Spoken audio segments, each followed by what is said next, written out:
So, I think that begins. Hello, Blender folks. Welcome and welcome back. First, welcome back, Joseph Van. How are you doing?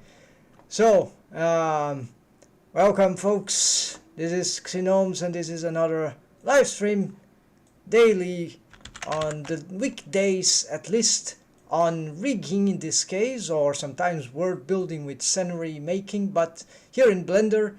And I'm in Blender 4.2.3. A new iteration has appeared lately. That's a few days ago.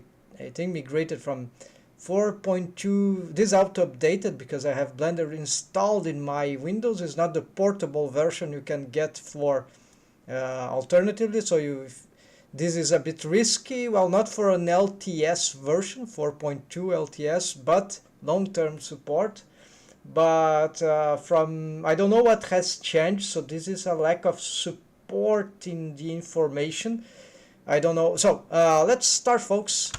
Here I was investigating something. Okay, we are back to rigging Aisha, this original character of mine. Of course, here she is not bald, she has a hair stuff, but here I'm rigging and the body. Basically, this is a generic retakes on the generic retakes on the wave painting, on the base wave paint, and also fixing some helper bones, making helper bones, making armature deform corrective solutions here instead of corrective shape keys. But I know where I would like to use corrective shape keys in this rig. It will be, oh, hold on, no, this is not Saturday, right? Today we are still yes, it's already Saturday, but technically this is not this Saturday day. This is the end of Friday for me. So I'll be using probably some corrective shape keys method for the melt rigging because of all the variety of shapes that we need usually, and even the universal sonic melt rig, as good at it as it is. So tomorrow I'll be doing this, or today if you think that Saturday starts now, but not in this live stream, so maybe about 20 hours later from now, something like that, or even more. Anyways, I have a lot of helper bones, and what I'm going to show you is, first, I think I've made a small mistake here in the corrective deform bone for the knee joint. Let me just tell you what this is about. Maybe it worth a little highlight just for some basic insights here. I don't know if it's deep enough in information, so yeah, maybe not. Not for a highlight right now. So basically, this bendy bone, which has some, so it was an absolute start handle and end handle target, and this is not correct because apparently, the targets is this and this, but the bone, it starts here, so it starts before the it will be better to see in the quickly here, right? They are all pointing downwards. So this is not a good setup with absolute, because it will still bend, but it will not be the bendy bone, right? But it is not, would not be the correct way to get it, because you see the bone joints are not well positioned. The head should be of the bendy bone should be positioned at the tail of this bone, you see, on this big ball there, circle, while the tail, that for be absolute. So this is not absolute, this will be tangent in this case. You see they're slightly changed, although in terms of deform, in this case it won't do much, but this will be more correct. And same for the tail. So for it to be absolute, the tail should be of the bendy bone there, this little ball there, the small one here, so it should be positioned in the head of this bone, so this giant ball here. So this is would be absolute, but this is not, so it bypasses it. So this is more likely to be for the bendy bone, of course, the only one which needs this, the tangent. And you see nothing really seems to happen. There's a small tweak happening, but yeah, so but this will be more correct. Then what I want to show you, and this I think my word highlight, is that I was using the wrong technique. I didn't realize, because there's not a lot of information about this technique or the method of fanny bones, especially not for Blender, but I found occasionally this tutorial from CG Dive, Blender Rigging Tuts tutorials, right? He is rigging an ogre character, and here we see a display functionality of a display functionality of what I believe would be the fan bones technique, and that a simple joint in this case. Let's make the highlight here. So folks, I will make a quick test here, because I think I was using the wrong technique, as Anatoly Jimprank says, the wrong technique. So here, of course, this is a bendy bone spline that doesn't have handles. Actually, the handles I'm using here and here, so this is a bit don't have much control for this. So this is sort of a very simplified version of a bendy bone spline for the joint, right? So we could have, this is a Blender Studio technique, you know, and basically we can use it on the joints. It helps, but we can add handles if we want. It might be, then we can manipulate the handles, automate them separately, like for example, if I have okay, never mind. So let's go for the highlight, folks, that matters. So here I have found this tutorial from CG Dive, and you see that their joints here, he's wave painting some calf bone there, shin bone, but you see that there are two bones there that spread like a fan, like oriental fan, right? We would see better when this gets animated. Let's see if there's some posing. There's no chat in this talk in this tutorial, but or this portion of tutorial, because it's part of a series, I think. And so the thing here, I'm not sure he's using the correct technique, because this seems to be very difficult, even though it seems to be working. I haven't watched fully. In the end, I believe it will work fine, but you see how these two bones, the helper bones, they act on the joint. Well, maybe you don't see very well, right? So what happens is, myself, when I was using bendy bones, I was using even the simple fan bone technique. I was using just one bendy bone. Let's use some helper layer here. Okay, now let's put the target here. Actually, the target, let's put here.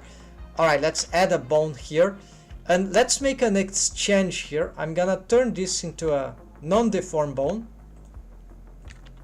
and I will rotate it 90, actually negative.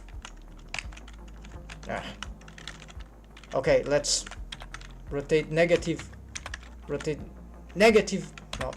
X negative 90 degrees. Okay, just warming up, folks. So here we got the axis, right? And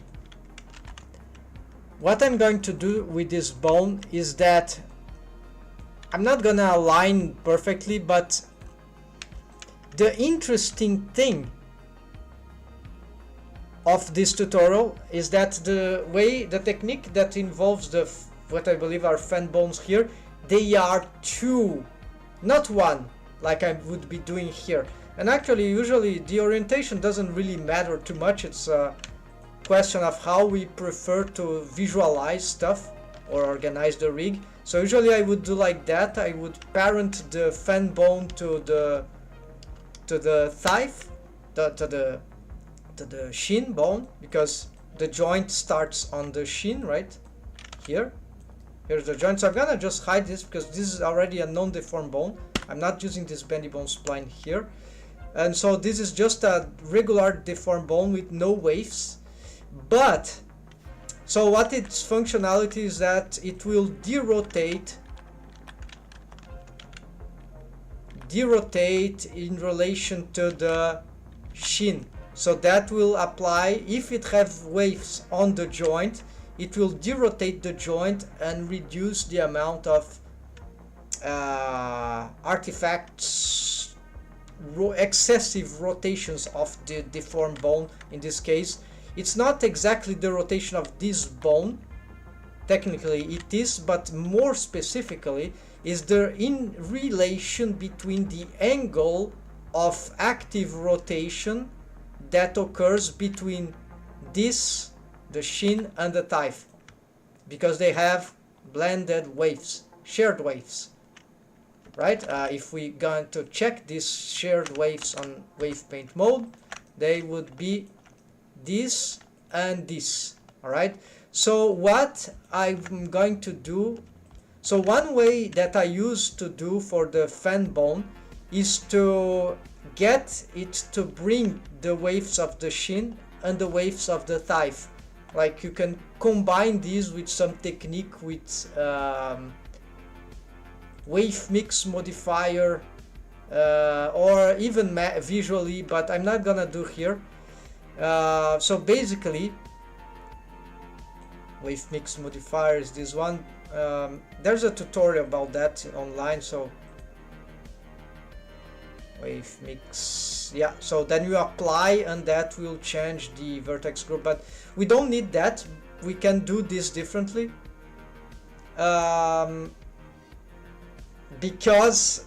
especially because this tutorial on this approach of the fan bone, I have two bones. So what does that mean, folks? This means that if you consider that the ratios on the wave paint are responsible for the rotation of the mesh, and then excessive rotation of the mesh to the rotation of the deformed bone is causing the artifacts, then if you derotate the mesh in a small amount, just to counteract where the mesh rotates too much, therefore causing the, usually on the joints, right, causing the artifacts from the skinning method, then we what we can do is to have, instead of trying to mix the waves between the two bones, we'll have two fan bones, one for the thigh and one for the shin in this case. And so this bone will have the start with the exact amount of waves of this, and this with the exact amount of waves of this. Is just duplicate vertex group. So let's do this, and from that what I can still develop, hold on, so here I have a little problem because I'll have to align here, then Alt F, rotate actually 180. Yeah, it's aligned. No, not good. So I think I need to be on the normals, right? So rotate X, something like that. Right now it's perfect, but it might be, let's reset the, okay, and here too, let's reset. So this can be aligned here. So let's reparent here just in case. Okay, so I call this def fan shin left for now, and this I'll call def shin thigh left. Been good. How are you? Oh, sorry. I'll talk to chat after the highlight. Okay. So here, the I cannot get distracted. Sorry. So here, I'm gonna parent there, and I've inversed so I could match there. The X here doesn't really matter because I can make some variation there. So I'm not exactly sure about the bone constraint, but the parenting like that is already set things right. So how I'm gonna do this? First, I'm going to go on wave paint mode. I want this name here. There are many ways to do that. So we're gonna bring here on the vertex groups. I'm going to, yeah, we can select the type bone here. It goes directly there. I'm going to duplicate this vertex group, and I'm gonna copy the, actually, no, fan, what was it? Thigh left, right? And so now they have exactly the same waves. Ignore the other side because it's a mirror modifier for now. Okay, then, although that will be a bit distractive, right? So what I can do is just let's symmetrize these two, and also on wave paint mode. They will auto update, so just click here and here. All right. So they had generate waves now,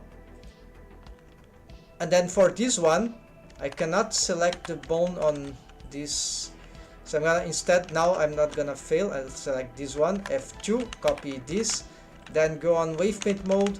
Then I'm going to select the shin bone, shin deform vertex group, duplicate vertex group, then copy here, right? Oh, it's already have one. Okay, so delete this one and just do this. Now for the opposite side, yeah, it has already mirrored. So you see that they have exactly the same waves here and here and here and here. Okay, a good starting condition, because what we're gonna do now, folks, I could do this manually, right? But what we're gonna do is a bit more, will be more mechanism, because we just want to be very precise about this. So what I'm going to do, folks, is that, yeah, as you know, we can use, I could mask this, like one way to do this would be like to handmade wave painting here. I want just to keep subtracting. I don't want to add, and I want to do waves from the, for these bones, until I just have waves on the joint regions for both deformed bones. So I don't want the other waves. I want to reduce this amount of waves. I don't want to expand anything. So, you know, we can use the smooth operator in an inverse way, like taking off waves. But the other way would be like to, if I'm not wrong, we go on edit mode here for the mesh. Then we select this, or yeah, so you can like select this. This is a bit bizarre, right? Yeah, this is bizarre. So I think this is bugged. This is a bug, because you see the selection, the type bone doesn't have these waves. It considers it still exists, but actually this is fake waves. There's a problem between deformed bones and the... Okay, that doesn't matter, folks. So this is not a good idea, and so you can mask manually too, but this is annoying. So the best way, I think, would be still to bring here with the fan bone. Then we get the smooth on expand or contract, so contract -1. Let's augment this factor. Oh no, there's a problem with that. Yeah, you see, I cannot control the... so I was wrong, folks. This is not good technique. This will ruin my process. So I hope I didn't apply anything. No, apparently not. So we'll have to do this the dirty way, unfortunately. So what I'm going to do is, yeah.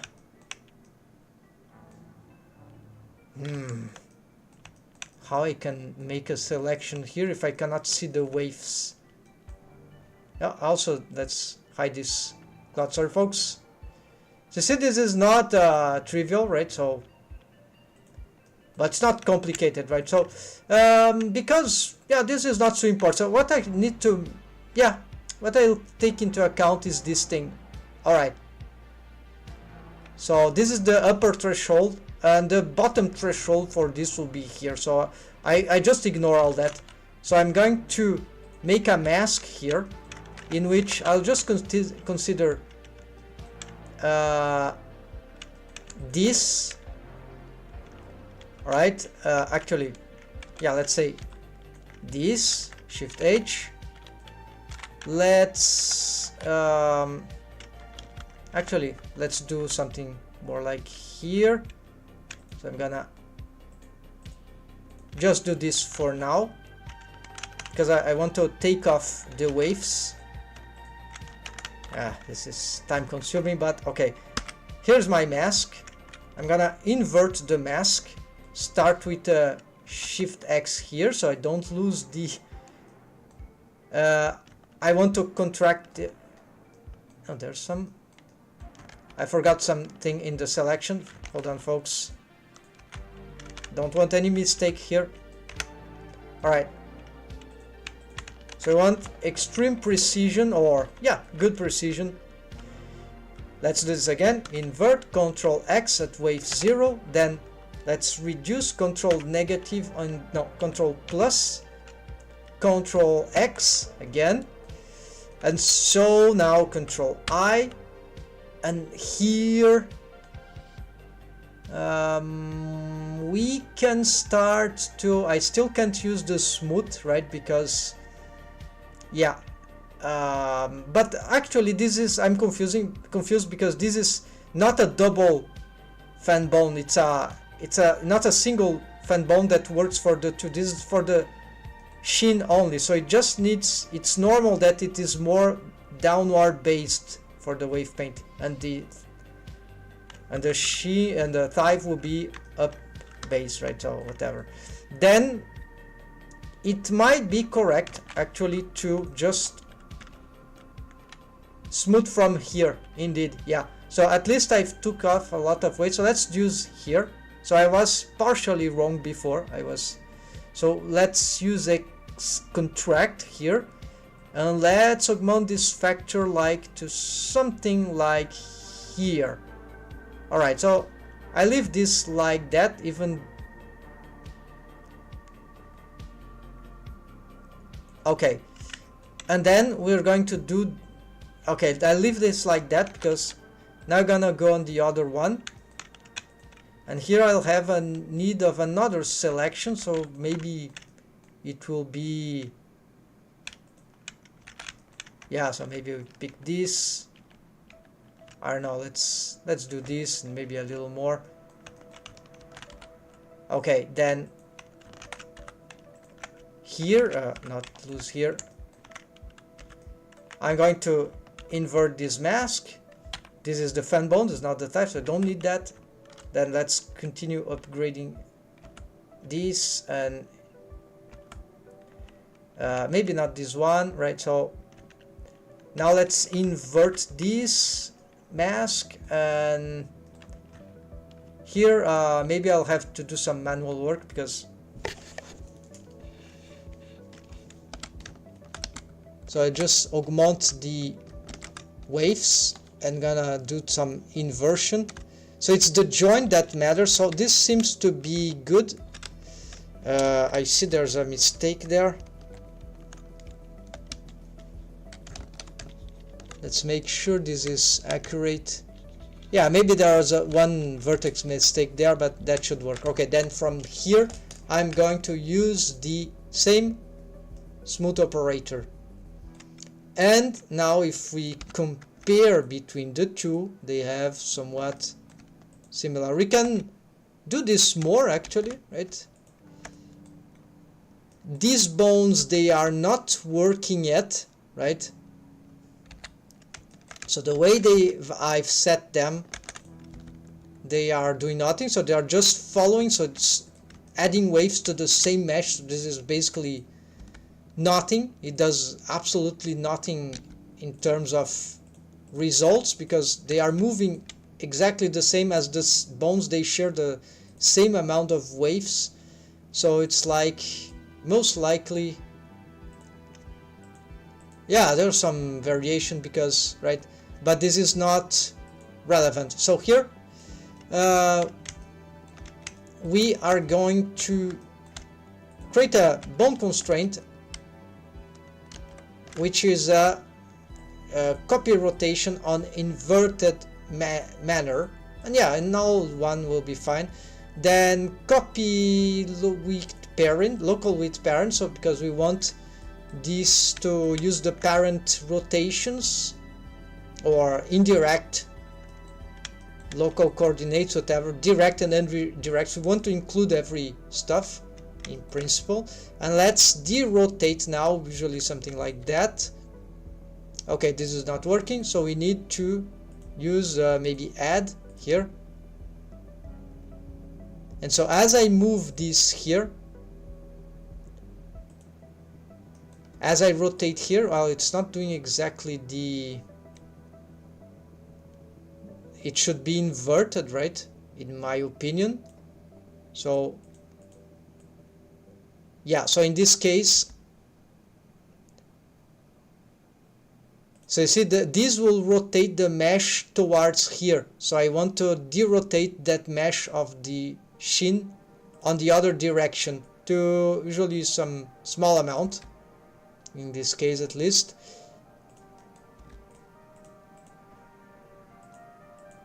So you see what is this doing?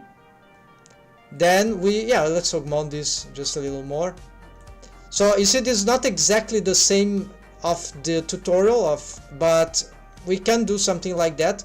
Like basically I think this will be like a normal x, rotate x, okay, this is a positive, so like 15 degrees, like for example, right? So you can 30 degrees and negative 30 degrees, yeah, so we can start like that, right?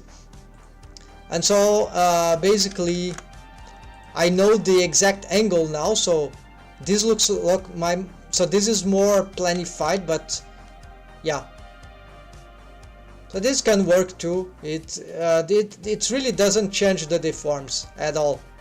It's just the positioning of the deform of the helper bone. Alright, so and we can still play with this, but this is not direct indicator of angle, so not so easy. Probably we can consider this as radians in some abstract way, or even, but I don't know right now. So the derotation here, for some reason it's not being good enough. Oh, of course we need, yeah, so it is derotating. And now the opposite one, we go copy, well, let's do the Shift Alt C. This is no, is the opposite, Shift Alt C.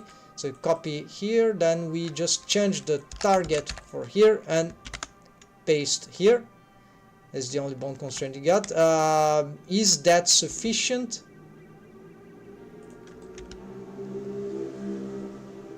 And is it rotating in the, or derotating in this case, in the right way? Yeah, but we can maybe change here. Oh yeah, it can derotate a lot. Or should I, oh yeah, maybe on this direction. No, it's yeah, whatever. Oh, it's because this one rotates. Okay, this is wrong, folks. Sorry, it's here that matters apparently, because the joint is here for the tie. So maybe here I should do an inversion. No, this is not. Okay, let's try.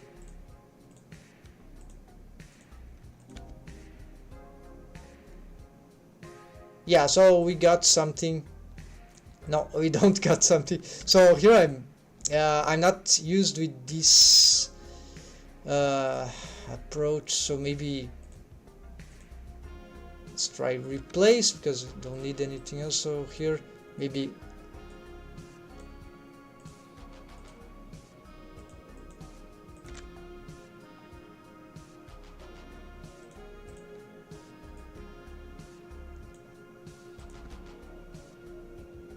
why it doesn't change at all. So okay, now we see that it is.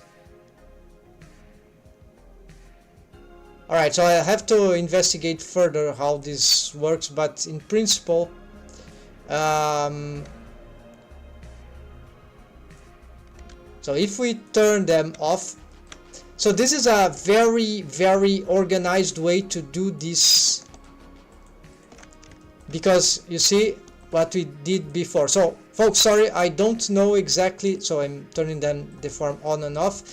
I can also use this one, which is doing something, so we can combine these different techniques, and I can also pause here if I don't have this. Well, it's not 100, it won't be. Oh, the influence is 0. Okay,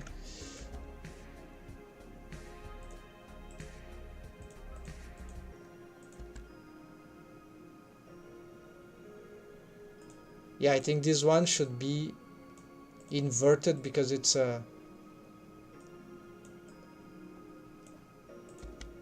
yeah, I can't study this one right now. So folks, here you got the idea, right? So we can manipulate those things in different ways. I prefer to do my own way. So rotate negative third, rotate x 30, rotate x negative 30, and so here at least I see how much it is derotating, right? I think it's much simpler, right? Because this is exactly what I want. I want it derotate. So screw the other approach. I think this is much better, much more intuitive, right? And for the other one, yeah, not invert here, or maybe do invert. Let's see.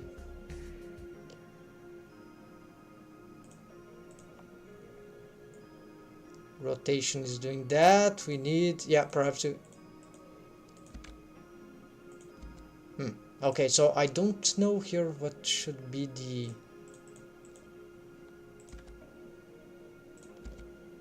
derotation, but the angle, you got the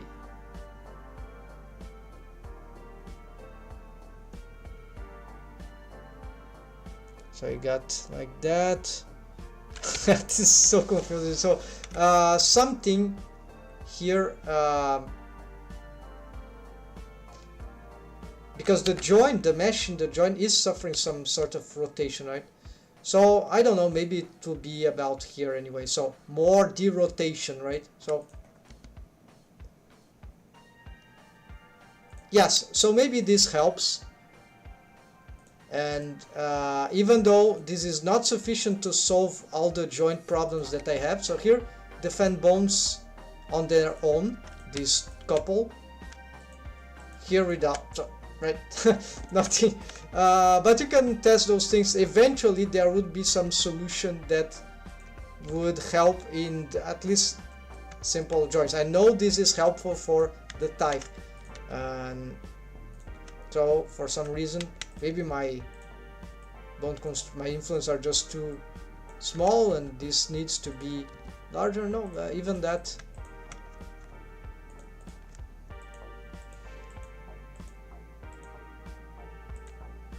Yeah, so here we see more results, right?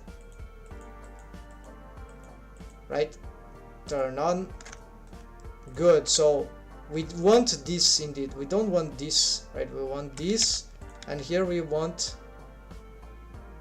this. Not that much, right? So yeah, okay, so now we have good example, folks. So this is how we can use, and thanks to CGDive who bring this variation of the technique of the fan bone, simple fan bone, but dual fan bone, like that. Alright, that's dirty highlight, folks. Sorry, Joseph, let's go back here. Been good, how are you? Yes, loving what you're... Thanks, been doing Blender Guru's tutorial to learn Blender. Oh, this one is good, right? One of the... Many years ago, a couple of years ago, it was one of the only resource good out there, right? So, good stuff. Rendering my donut right now. Slowing down my computer a lot. Yes, so this is something sometimes frustrating. So I'm also frustrated with the... I've never done the donut tutorial. I think it's a good thing to get the basics of Blender straight, right? So stop wasting time and do the basics, right? Something I've never done. So I think this is a good practice, and you are right to be doing, in my opinion, this. Yeah, and if you follow the many of the instructions or the ideas they use for the donut, that can really, well, at least you're not doing physics in a donut, or maybe you are, but maybe the procedural shading is being too heavy, or you're doing cycles.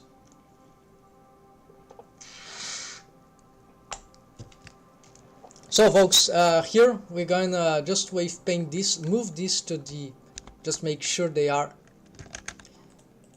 in the depth helper bones. We're gonna call them this, okay, do they have...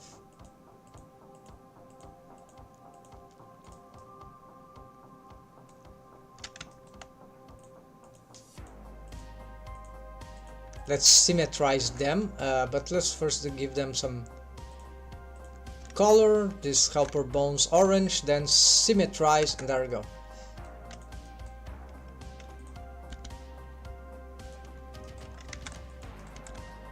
Is this bone even helping? Oh, it's not. Okay. So another way to do this. Okay, let's make a cool thing here. Another way to do this bendy bone spline setup, which will be more powerful. Here it's actually making a worse result, right, folks? These are doing more job, right? Wow, yeah, these are not that they are doing a great job, but we can. They are derotating a bit too much, right? So there are some wave painting problems and that I need to check here, but anyways, the other way to solve this bendy bone spline thing would be to here I'm relying too much on these bendy bones settings, curve in Z, curve out Z, and easy in, easy out on edit, from edit mode, right? And it doesn't actually have there it is. It's a bit too, let's just make these ones a bit more like that, and the bendy bone, well, there it is, there you go. So let's just make it a little like that. All right, now you can select everything. So we can make instead special handles for it. So I could do this by, let's say, let's add another bone here.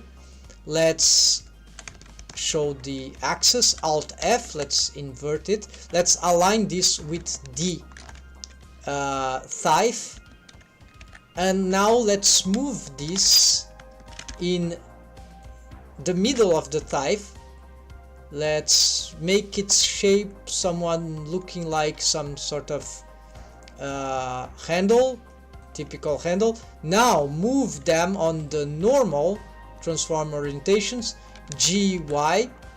It slides very smoothly, right? So what you can do from here then is to snap the handle. Of course I have a hard time here, so let's just pick the bones that I really want to be showing here, like that. So this joint here, we'll have to displace it in this case. I sort of lose my setup, but okay. Snap to include non-edited. No, I don't want that. So otherwise it will snap to the hold control, and there we go. So I'm gonna align this with this handle, and I'm gonna call this it's not deform bones. I'll call this a mechanism, because we are gonna automate the knee joint, right? Mechanism. Yeah, how to helper B-bone helper, I don't know, helper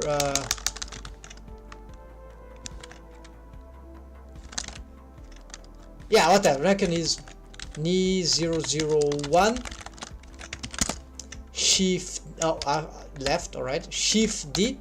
Then we're gonna position it, same idea here, align, control alt A, GY, actually only it, GY, maybe somewhere about here. Then we're gonna pick this little ball there, hard to fix, so we can already hide this for now. We'll need it later, but for bone constraint. Then I'm going to pick the bendy bone, the shift, okay, snap there. And here it doesn't need alignment, so I'm going to, now that I have this handle, there is an advantage that it's more cumbersome. Alt M, my shortcut. Let's move it to the deforms. Let's give this some colors that usually I give for these handles. Maybe this one. Yeah, okay. Now I'm gonna change the targets here, so the target will be start on absolute, because I'm respecting exactly those joints, the tail of this joint. So it's a C, like if they were connected, but they are not. They could, but then I would use automatic. So now let's use this, yeah, F2, copy that, absolute here, we don't need tangent in this case, it is not reaching for the head of this bone, and then the tail here, it's matching with the head of the handle. So let's pick this. Oh, actually this, they have wrong names, wrong technique. So here we do this, and here we do this. Then let's do absolute here, but let's copy this first. Tangent, no, we do absolute, would be more precise, but there are some, don't worry, this is happening because of these settings. I don't want to lose these settings, folks, so I'm going to shift D this bone, and this will be a backup thing, right? So I'm gonna hide. So actually this will be dangerous, right? Let's do this so I don't lose.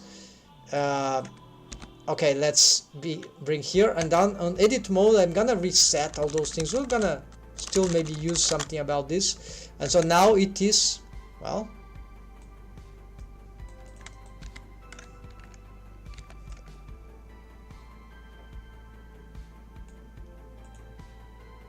okay, so something, oh, needs parenting, of course, parent offset, no, oh, stretch to, of course, stretch to, bone constraint. The other didn't need the stretch to, because it, so because it didn't had its handle were those bones, right? So it's like it was completely stupidified bendy bone spline. This is much more powerful.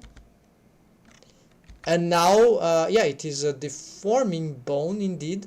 We can even play with those things if we, but these are dangerous, right? So must be very careful. So what we can do here now is set these handles according to, okay, thigh, shin, handles, and bendy bone.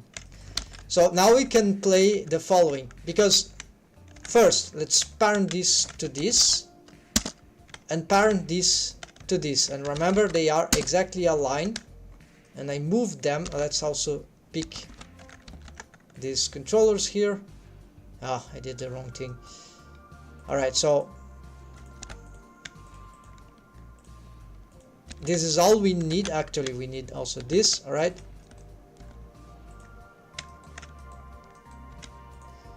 so here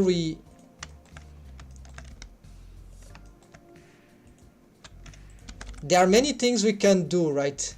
We can make these handles control the bendiness of the bendy bone, but this is an yeah, it's very powerful, and they are following the original local space of the bone here, so they are very precise. Their motion are very quite easy on local space to do whichever kind of, so that we could use with a copy, a transformation bone constraint, for example, or we could instead try something more fancy, like maybe some sort of copy rotation, right? So what's the waves of this bendy bone right now?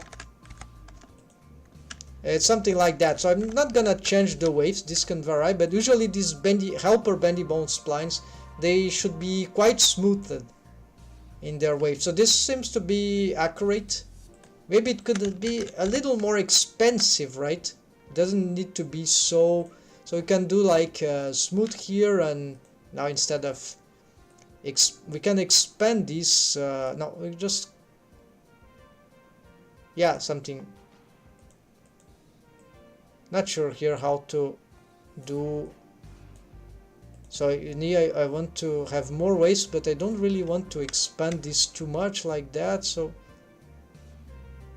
yeah, this is a bit strange. Yeah, I don't want to do that. There's probably a way to,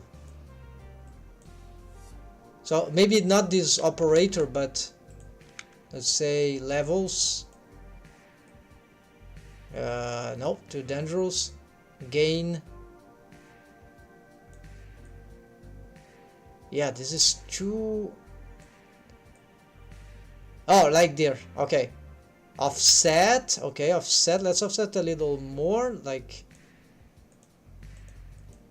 okay, levels, a good one to know here. And then that's a lot, right? So because this is too strong for a bendy bone spline helper bone, let's just free smooth here, and now you can keep here and maybe augment the factor. And no, this is okay. Let's,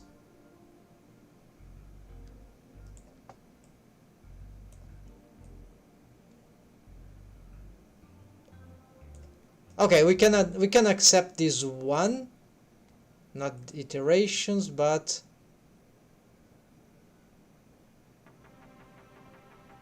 yeah. So all right, this is let's accept this, and you see that. So how can we achieve the bone constraints here? So for example, this is not very, it's not easy, right? So this is, I don't recommend these translations here, this motion, although they can help. I prefer, usually if you consider, so you can have for this one, like this one we can make a rotation like here. So this could be something like, I don't know, what about dumped track? Oh no, this is stupid, right? Unless, no, this is not stupid, unless we like try to get, oh yeah, but I want to match there, so it's like not an inverse dumped track. I think that doesn't makes sense, right? So no, maybe a copy rotation, right? On a, so instead of, so use local space with parent, and I don't want to replace, yeah, let's use add, and actually just the x-axis, right? Because it's a, we could have the others, but this could be, I don't know, yeah, it could be dangerous. So it's copied the rotation of this one, yeah. So no, just the well, the y could be nice because, right, is the twisting, but that's it. Then let's try to see here.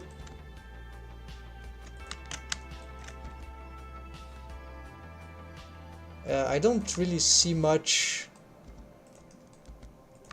effect on, we see. So instead let's do some inversion here. That is good, that's good. And the y, I'm really not sure, so maybe, no, the y, I think it's follows,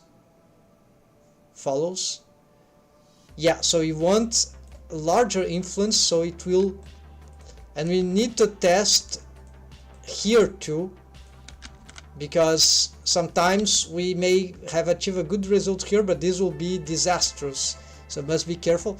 Oh, this is doing a good job, folks. So you see, I don't have this way if I was using this as a target of the handles. So this is, so fake handle, or handles that are stiff, right? So this is a bit more complicated to handle, but it's structurally more accurate, more powerful, right? It's not lazy setup. So here we can, yeah, let's leave it like that. So you see what this is doing, and then we can, let's see,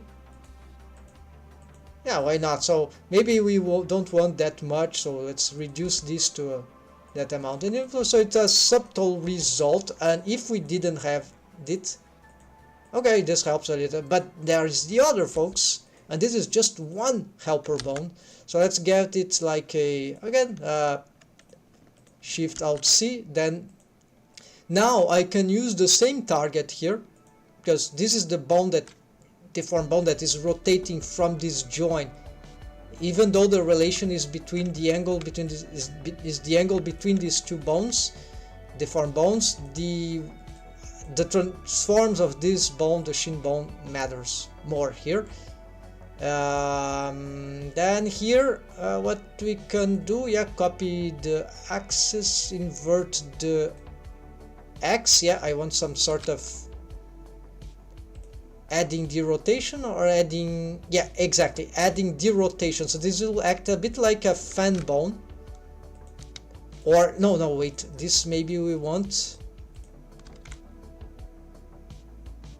it is not the fan bone, so it's a bendy bone, so we maybe, yeah, it's beneficial to do this apparently. Let's try something else. Let's try to do something crazy here.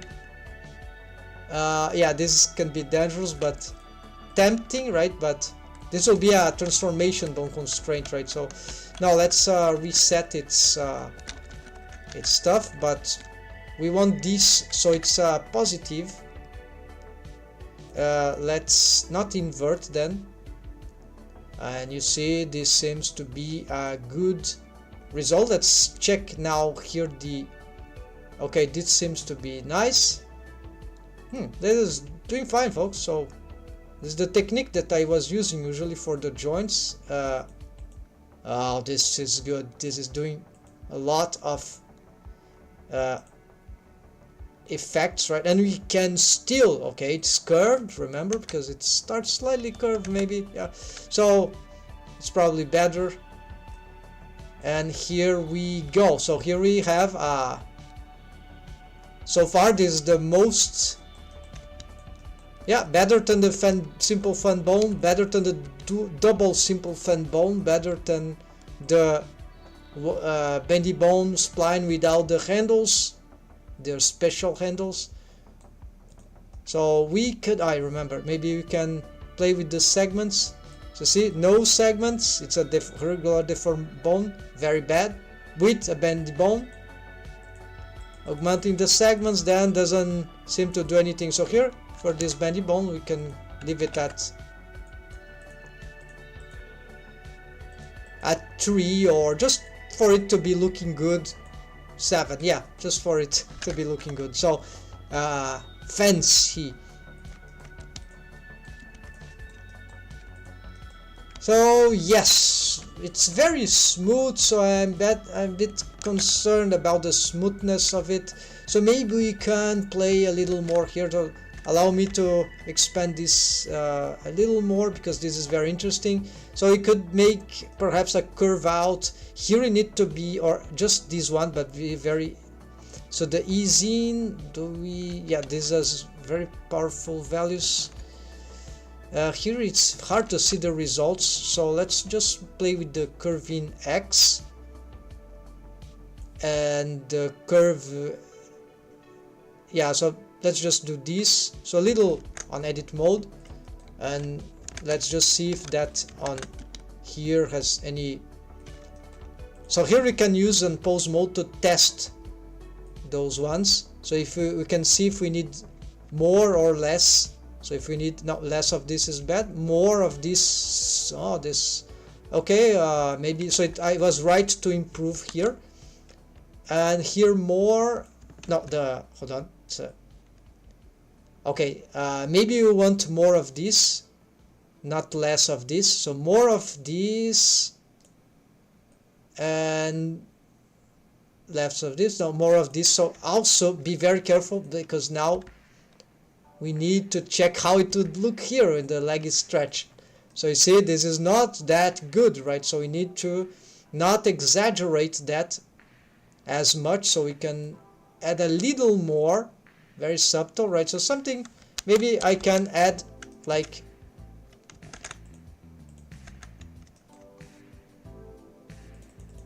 a bit more here. So, and I'll retest just to make sure. So we have seen here that we got good.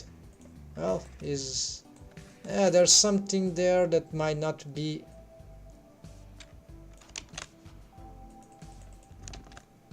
Something happened, or maybe it was already there. Yeah, no, it doesn't seem to be responsive from that. Okay, so that's the thing. And there is the ease in. Feel free to usually I think this is more priority, but because it's so hard to see any concrete result here, well, when you don't see, it's better to do on pose mode, right? So for example, let's see what does that do here. So sometimes this, yeah, is adding, so adding like this is a lot, right? So let's add this about, so add 0.7, and here here reducing reducing maybe could be nice, or adding. So here I'm confused. No, adding. So adding, yeah, so let's add so this, and here I don't know, here just leave that, and here we go. Let's check now, and then we need to make sure that here, yeah, it looks good here on straightened leg, and here, yeah, okay, so that is really nice, folks. And then my double bendy bones, let's make them, oh, they are working too. So you see this, ignore this one. Oh, this is, turn this off. We're not using this one.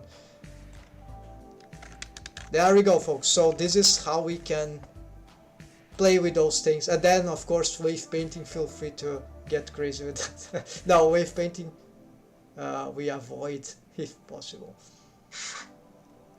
It's necessary, but that's it, folks. Highlight, all right. That was long, but I think this one will be a good one. because finally I was able to get this. So you see, this seems to be the best technique here.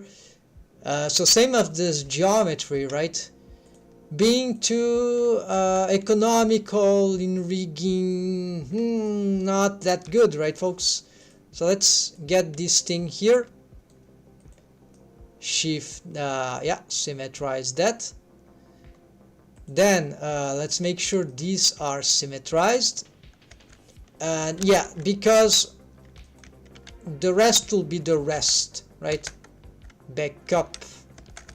So I'm going to delete that. And also because I've already made tutorial about that. So I have this one. So let's make the these helper bones. Actually, shift this. Let's move it on, yeah, their y-axis. Let's align this. So change Control F2, B for bones.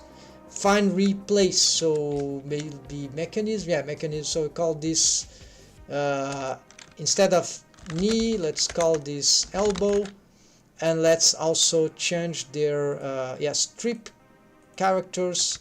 Hold shift, digits, punctuations, and at the end we don't want. So this is okay. This will be the 1, and this will be the 002. All right.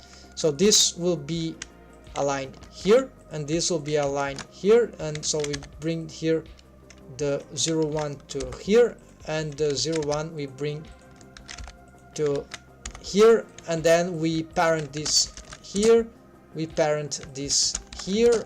I'm still on the normal transforms orientation, so let's bring it about here, and this bring about where the bendy bone is actually. So now I can have this selection. Let's parent offset this here, and get this tip, move this exactly to there.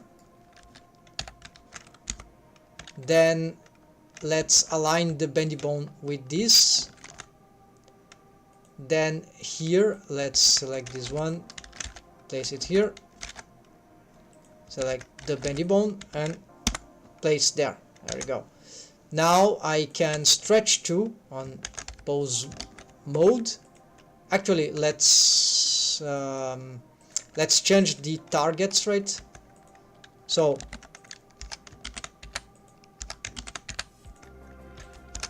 yeah, Control C. Then here, no, here will be absolutes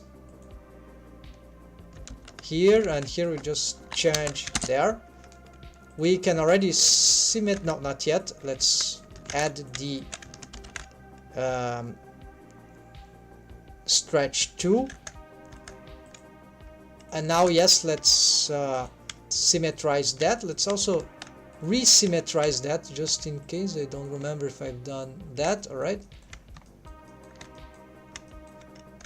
then here we can add the bone constraints, and we can Shift H here, and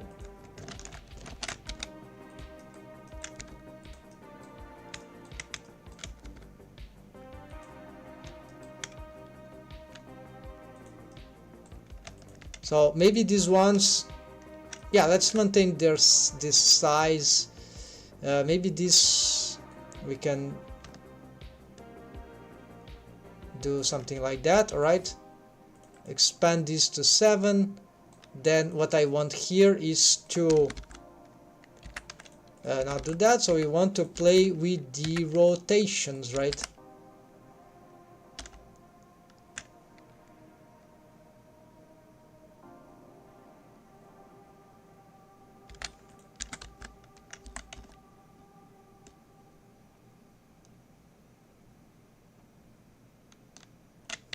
So here is a bit more tricky. I don't see what I could use here for better results.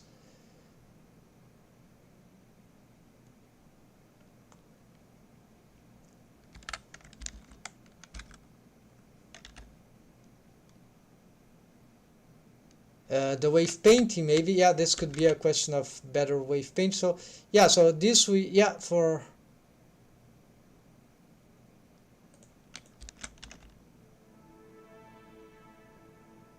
okay, so I'll use the same approach, right? Oh, they have the, okay, the bone constraints are already set, so just change the targets here. So target the upper arm and target the lower arm, which is a forearm actually, and then for this one there, is that correct? No, this is not correct. This also targets the rotation of the lower arm, I guess. Yes, it's of the shin of the shin. All right, so the idea is exactly the same. Let's see. Oh, the alignments. All right, maybe I forgot. Align this here and align this here and align the bendy bone here. Yeah, just after the alignment I need to make sure that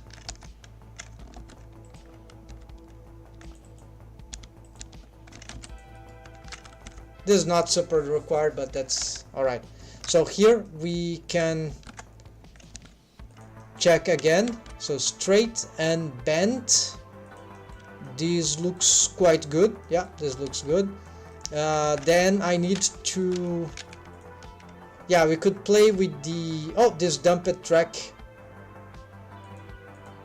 says no more required, right? Because this is for, yeah, this is an old setup. So let's address the wave painting here just in case. Maybe we can use some expansion here, so levels, make it a little stronger but without too much interference elsewhere. Something like this might be nice. All right, let's try this. Now this I expanded a little too much, so let's, yeah, just taking waves here.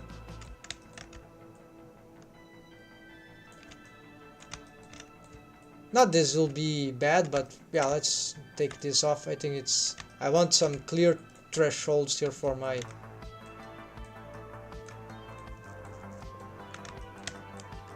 this sounds cleaner. So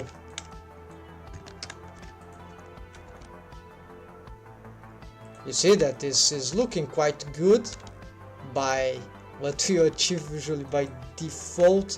The mesh could be better deformed anyway. So here now time to play with the, wait, let's do this again. Can we, okay, expand and contract. Let's try to,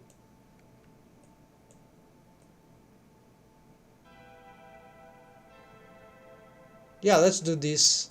All right, not that strong. I didn't see any real change here, but that seems on the deform that, okay, this is deforming well. Now I'm going to test, oh,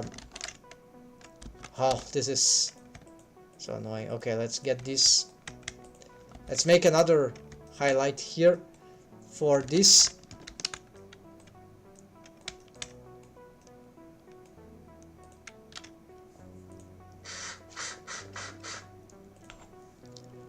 So folks, I'm making a better bendy bone spline here because now for the elbow joint, and as you can see I've added these handles. This is a Blender Studio technique. So we use bendy bone splines to smooth the joint, and what I'm going to do here, because I have already wave painted The way to do this is very simple. Here I've used some operators to smooth this out and limit the expand to here, like something like a negative, right? So just we can play with this stuff. So here it won't expand more than those thresholds. Okay, one is black. And all right, so, and we don't want a lot of power there, but we want some amount of good waves, right? So there's some red even there, but usually bendy bones for helper shouldn't have that amount of waves, but that works. Okay, that can work too. So here basically this setup is like that. In case I haven't showed before, haven't seen this is parented.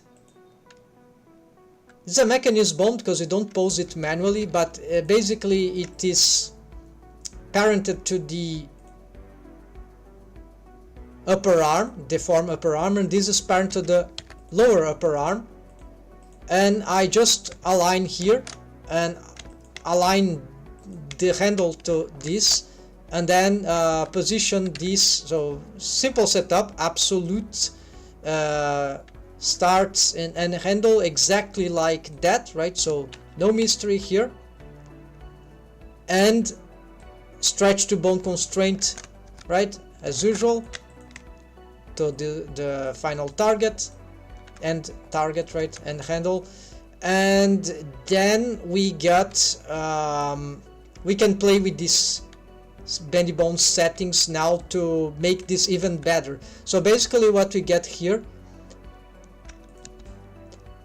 is that also there's a bone constraint copy rotation here, usually the x-axis only, which should be actually, remember, you can just slide this. You position it there, then you can slide. Okay, but then we need to reposition well these joints here, precise. Use the 3D cursor, right? I'm not gonna show here. I'm showing else in other conditions. So here we have this simple automation, right? That this is a derotation of the X. Oh, this is not X. Sorry, folks. Here would be slight different because the arm is different. Yeah, so it derotates the Z. I've decided this, so this creates this motion here, which seems better for when the elbow is like here. So you can test this. So use normal transforms orientation, and here the Z, I think. Here we want also, yeah, better to see the axis. Yeah, so basically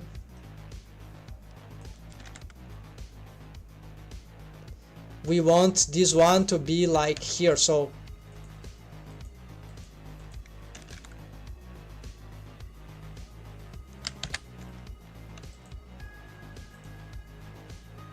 the X we don't want.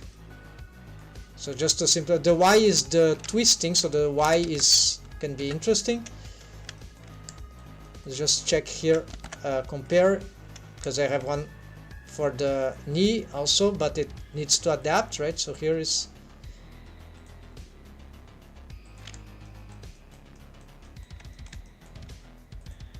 so this one wouldn't have this, and this one would have. All right, so sorry folks, this is a bit messy, but here we're gonna get the job done eventually. So here yeah, so, and we can play with this. So here maybe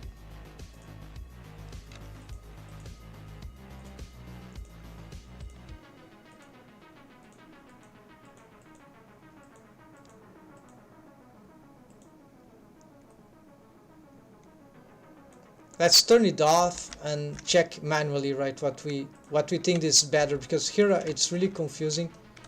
Reset. All right, here indeed we want more, so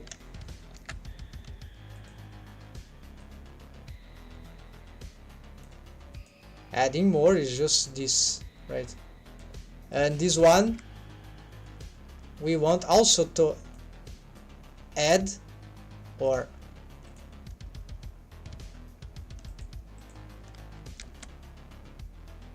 now I want to, okay, I want to do this, so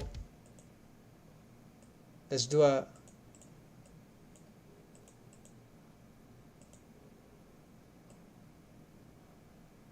yeah, so it's like a invert the rotation. It's targeting the lower arm because it's the one that is truly rotating. So here can be a very slight, because the rotation is a lot, right, of the forearm. So something like that, I guess.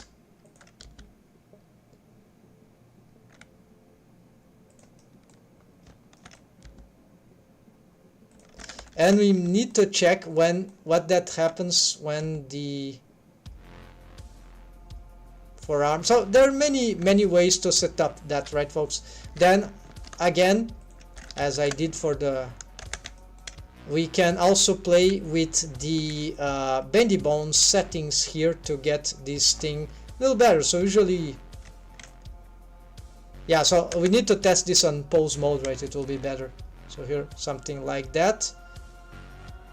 And see what we, let's start with the ease in. So do we want, yeah, we want more ease, like I want something plus 0.7 ease in, and ease out we want also something like plus 0.5. yeah, so here I can reset this, go on edit mode, plus, so you can just 1.7, 1.5, which is a lot for these values, and we need to test this on the rest pose, or on the when the arm is straight. Okay, that seems to work, and you can do even a little more stuff, which is good. The curve in Z, no, actually curve in X in this case, but we're gonna do this on the pose mode again. So let's see what they'll do. Is essentially the same here. I think there's not too much variation, but so here maybe we want spiky elbow, maybe, so negative, I don't know this, and here's the curve out.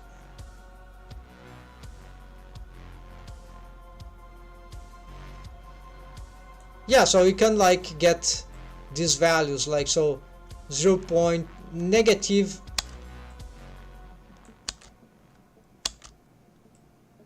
it's hard to see, let's look closer here. Yeah, so we don't want plus, we want negative, like just a little,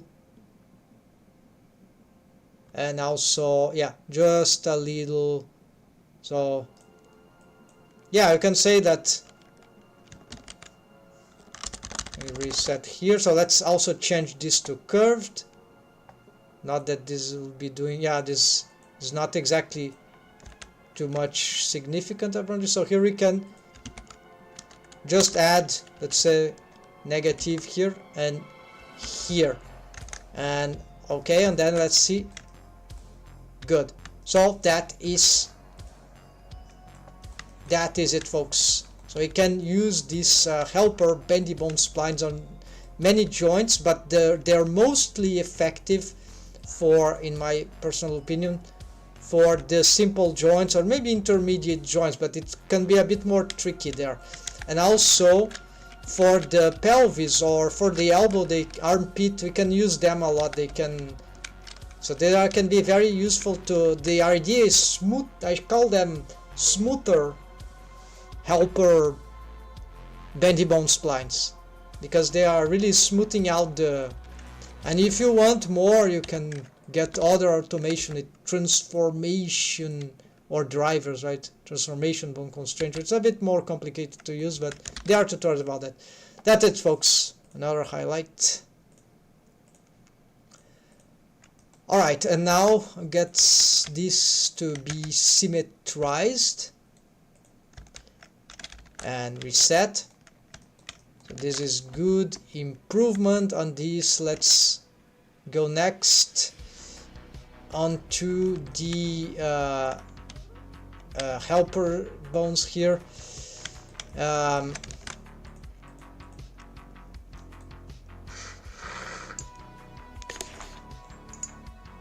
So let's see.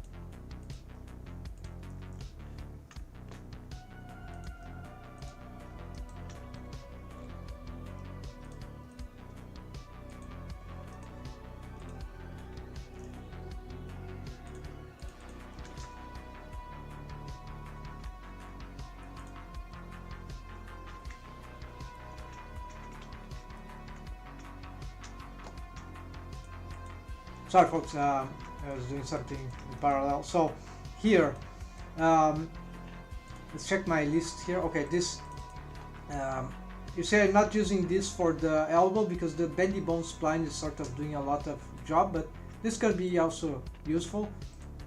Base wave pain, torso, arms, hands, face, yeah, so we sort of fixed that. The torso, right, let's address the torso here. Hello, welcome cousins, welcome back. So how are you doing? So now we are going to continue this beige wave painting improvement.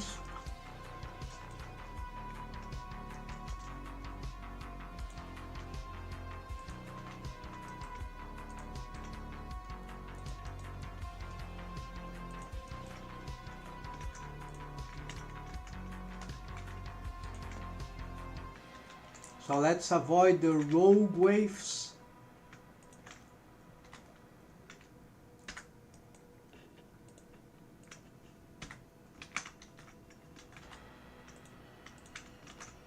Yeah, so let's do for the spine now, right? So we have, I have to fix the thigh, all right. All right, let's make just a high torso.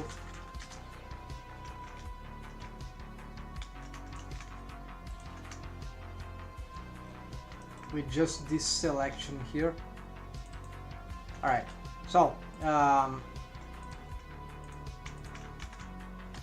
want to unhide this. Let's remake this thing here and then just expand. No, let's not expand. So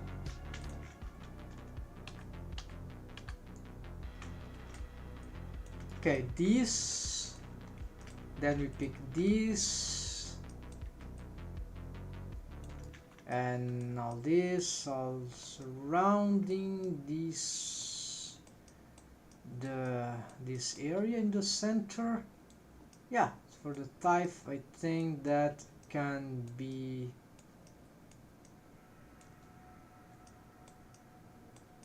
Is this right?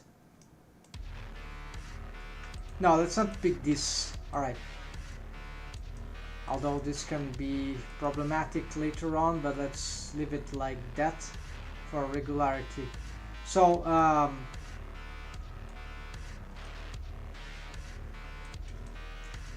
let's mask this stuff. No, let's just leave it as a selection. Gone.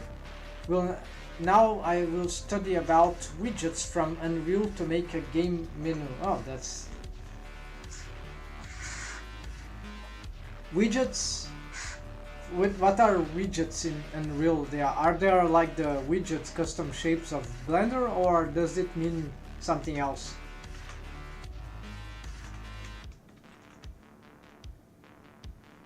Yeah, I don't know much about the Unreal, but it's a powerful game engine, right?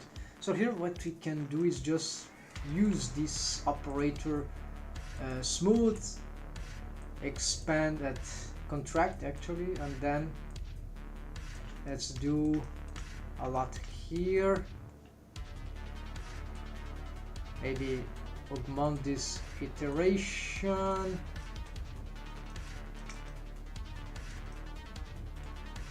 Yeah, let's say this. All right. For now, then.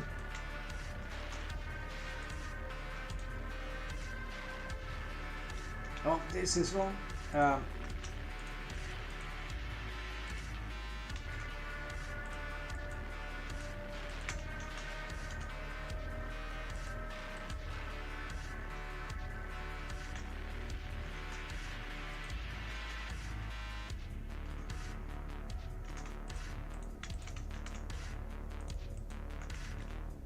Now we can use our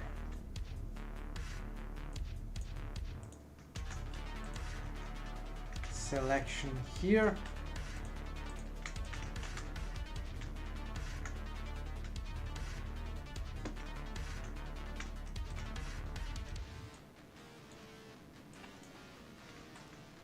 Clear out those waves. They seem to be, yeah, too exaggerated. This seems good. Then, all right, let's paint from this, and let's start. Yeah, let's start doing this. So this is the, actually, why this bone has all these waves? This is completely inadequate.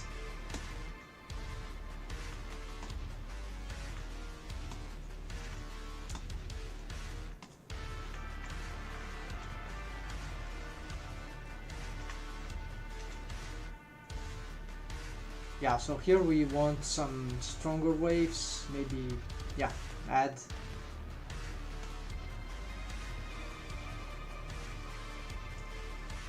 Then mix.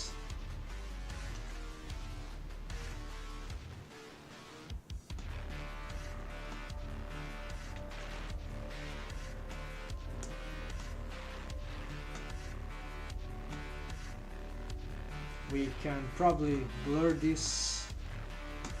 This doesn't seem that we need all these waves. Yeah, this maybe we need to not. This will be the.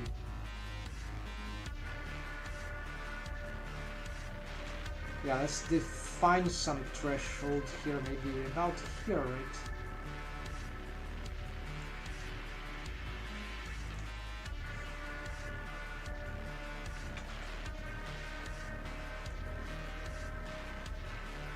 Now about, yeah, so let's bring this about mix. Where can I put an I key? Just legs and arms, or in more other bones? Well, if you are using bone constraint for I key, because we can have I key from other, you can have I key inverse kinematics, right, from different sources in Blender. Like the most famous one is inverse kinematics.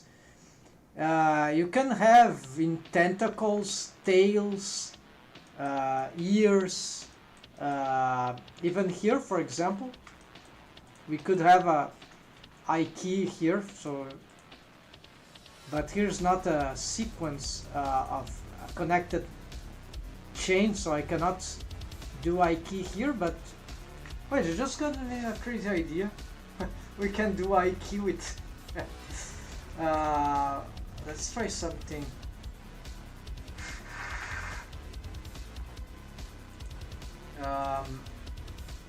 It's kind of crazy, right? Let's make a split here. Control Shift X, 40. Let's try this. Yeah, this will be a bit unfortunate. Need to do this on edit mode for these bones, right? So basically it will be that I pick these bones, and then I will turn their property like they are going this direction, so the key target will be here. They will be like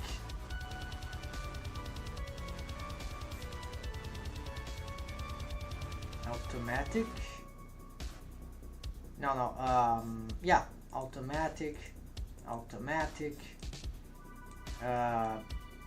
with parented connected.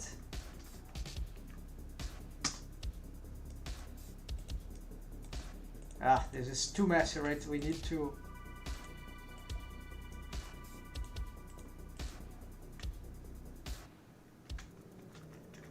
okay, this is better than connected. Of course, this will displace them. Alright, then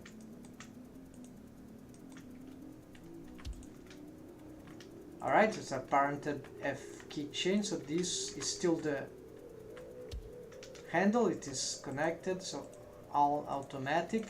We don't need to change these target handles. And for this one we get, this will be the Shift I, add this. We don't want Nike, yeah, chain length could be infinite. No, there is not good here, just so 1, 2 and 3. I think so, there, hence 3. Oh, we need to disable this stretch too.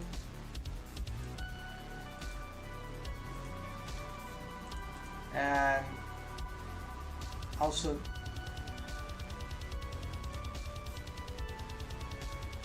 three, right?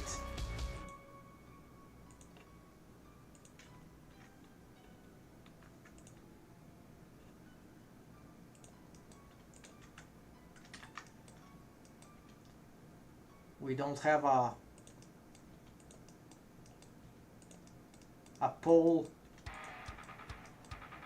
so I don't need to be fair, if I were to do this, I don't even need a Nike bone constraint, because in Blender you can use auto IK option.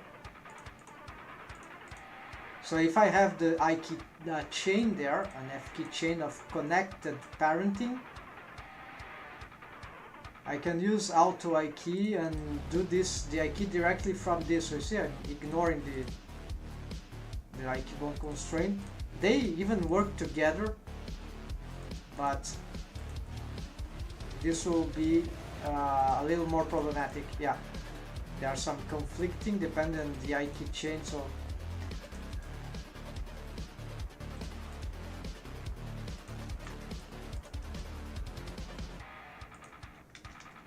maybe it would have been better doing the other direction, right? So I think this is plausible. Let's try that.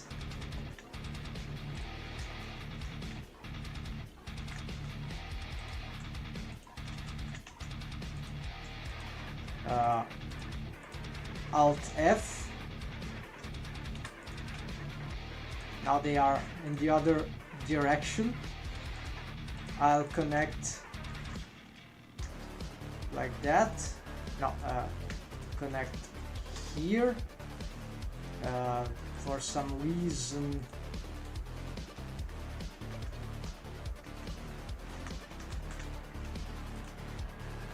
okay, something, oh, I need to, of course, invert these targets as well, right? Then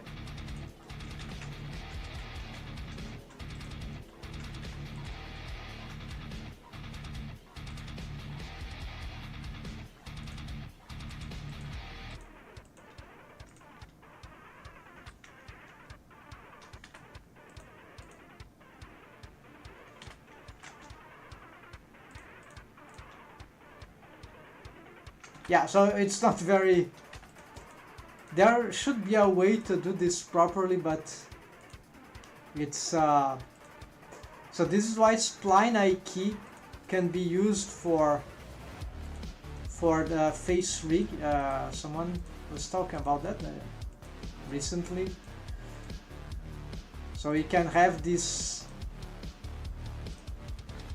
We can use key in this kind of stuff, but you see, it's not that simple to set up, but it can be very powerful to automate certain expressions or some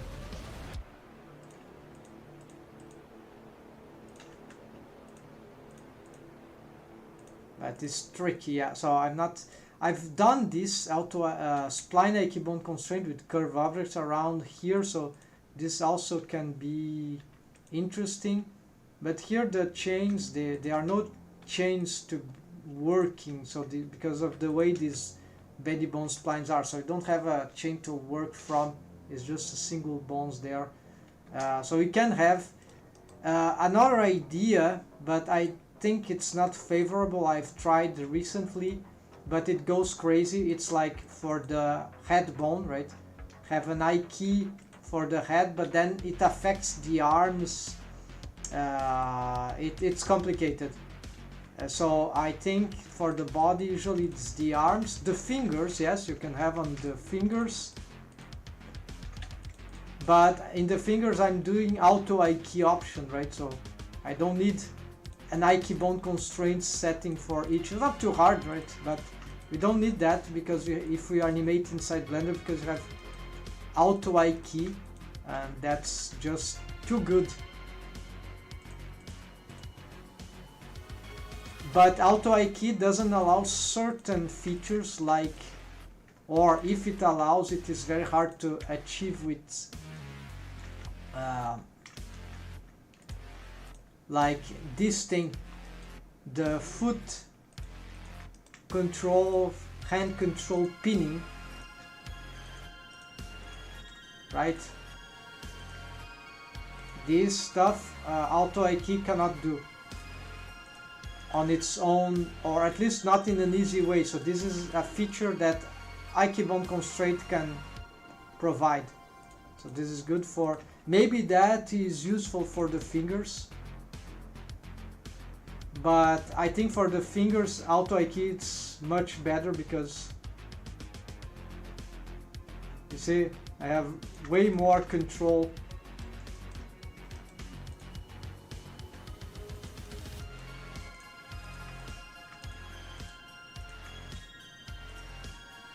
Alright, that's esse personagem é do mesmo projeto da nave espacial? É assim, é uma das personagens alienígenas. It's an alien character, an alien species of gnomes, space gnomes maybe. Thanks. Nós vamos estudar mais esses Aiki dos dedos. Eu tenho um tutorial, um highlight sobre isso, auto Aiki. É muito legal mesmo, porque ninguém está falando disso direito. Existem alguns tutoriais que eu vi sobre auto Aiki e eles não são muito impressionantes. Aí quando eu comecei só agora, esse ano, experimentar o que isso fazia, aí eu me impressionei, porque olha só o que dá para fazer. If you have an I key bond constraint on the arm, or for the arm, because here I have a slightly different. Here is the I key bond constraint. It's not in the forearm bone, it is in the wrist, in sort of mechanism wrist. There is a tutorial about that from some famous guy on YouTube. He has it's the Ryan King, right? So he is the only tutorial that he has made that puts the I key bond constraint here, not using tail. Usually we do this and then we use I think tail, but here's a different setup, and this is better because look what we can do. Here's a combination of I key bond constraint, right? Regular chain length, well, in this setup, right? But then I have this chain which is auto IK. So here is not auto IK. Here I have just this basic stuff which does only that. But if I have auto IK option, I can, like, okay, here it goes mad because my chain length, auto IK length is too low, and this is bone constraint, so it is conflicting, but I just have to augment the chain. And I start to do that. And if I pick the hand control plus, so this I've discovered, I can do this. This, I can push the body and pull the body up, down the spine, according to amount of chain IK, auto IK length. And you can do this with regular IK bone constraint, right? But you can do with the combination of both, or just, if I don't have this, yeah, then you can technically, well, it's not working for some other reason that I don't understand, but anyways, we can do this. But this is the regular thing, right, for auto IK. But then if you have the combine, then you can either do that with still maintaining this setup of the IK bone constraint, pin hand, right, and have also the possibility to do this, right, and all the basic stuff of the auto IK for the spine, or right, so it's totally crazy, right? And this is auto IK also.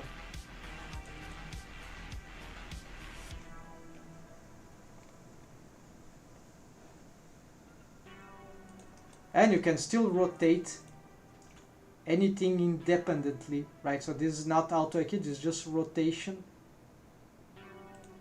Yeah, so that's crazy stuff. Yeah, no, it is the messing up with the. Okay, so you can have auto IK in many other places. Tanto seu canal, tutorial. Yes, of the IK fingers. I think it's actually a tutorial. Yeah, it's not a highlight, but I might have a highlight about that too. So it's a bit older, like 2 months ago maybe.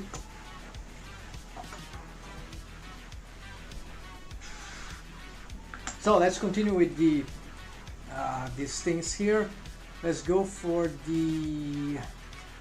Yeah, I should give some time, right? Hold on, folks.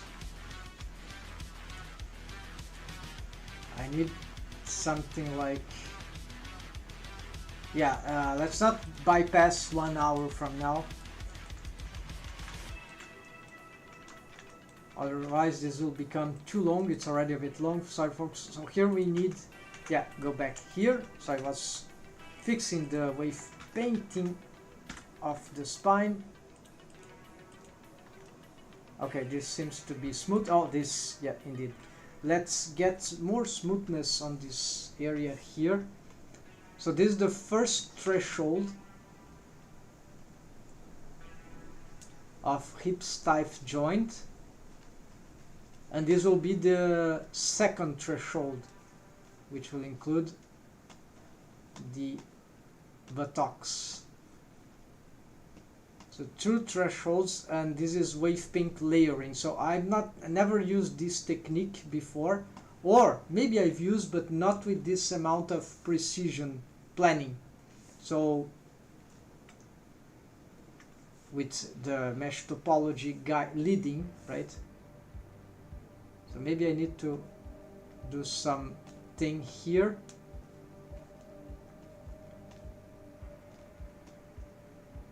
Alright, let's try this.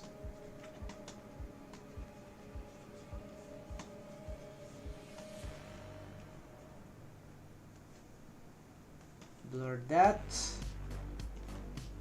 here I need to augment, yeah, actually let's mix here and reduce the strain a little. Just I want this to be crossing. There we go. And here we just want yeah, but then I lose the mix, so let's do again. Not sure this will be totally precise, but that should be okay. So here just some improvements, and that's it. Then there's a crotch bone. There should be a crotch bone.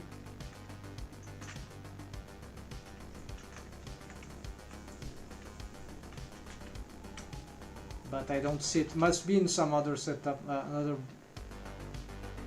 Oh yes, I have all this. All right, so let's make some improvements here. So this is a non-deformed bone. That's correct.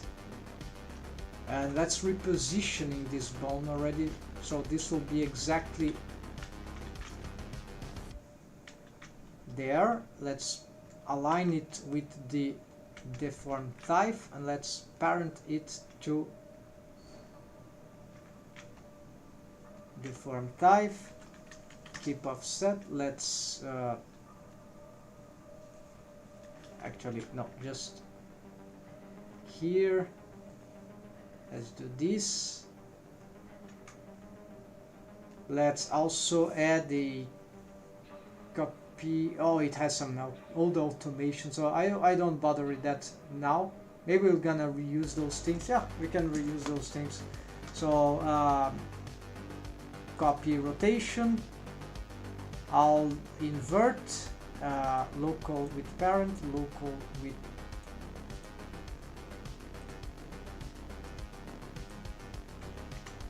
target armature.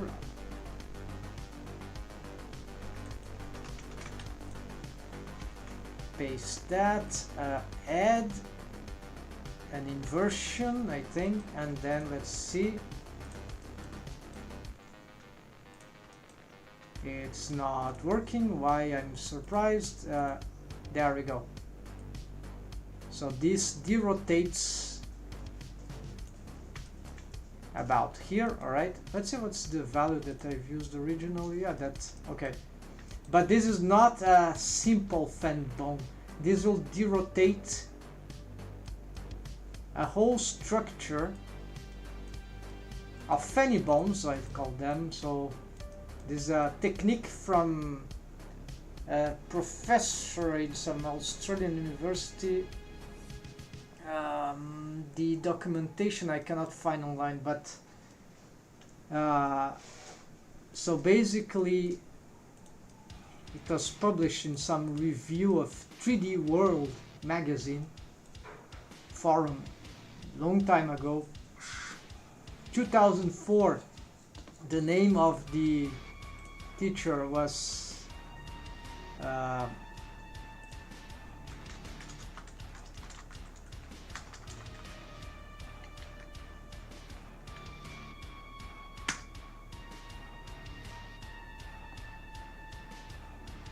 no, apparently Animation Master. This was a 3D software.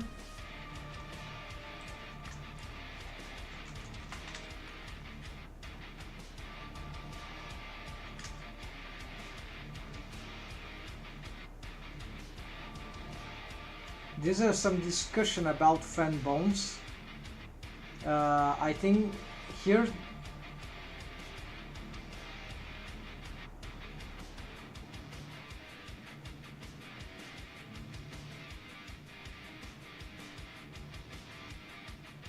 I don't remember this discussion, but this conversation, but there might be some videos here and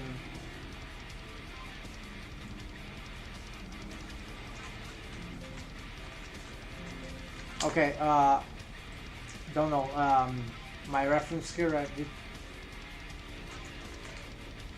then there is something here that is talking about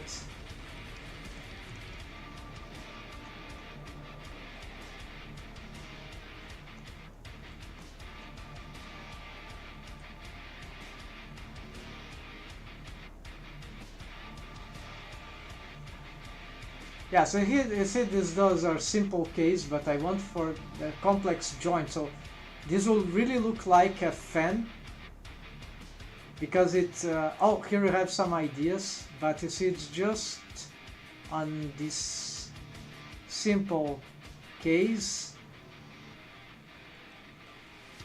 This yeah, you see how old this is. I should read this entirely. Anyways, I cannot find, sorry folks, but here the idea is the following, folks. We'll have a, let's do some thing here.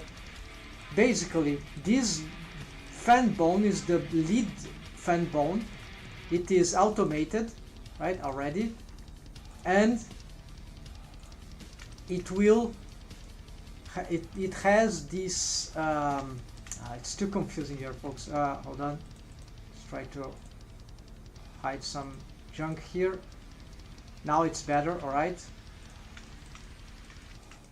just one. Oh, there's the crotch bone. Okay, let's move this to the deform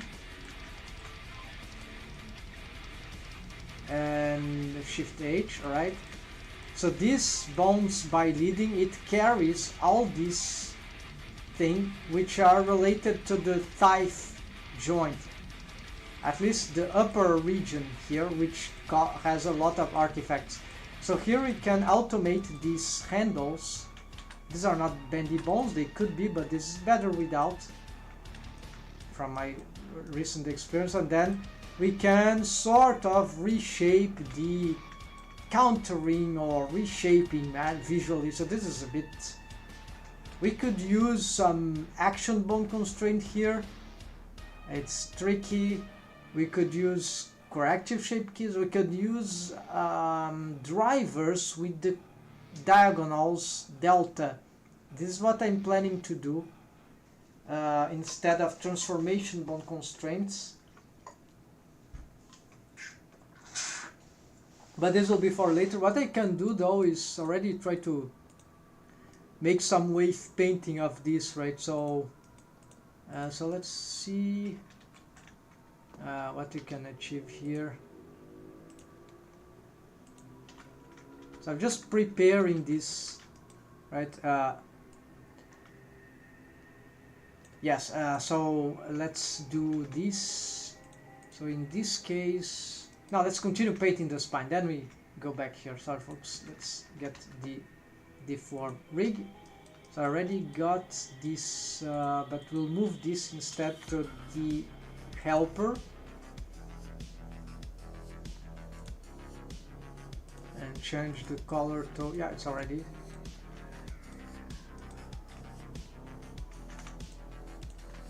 Hide this for a moment. Go back here, and with our mask thing we can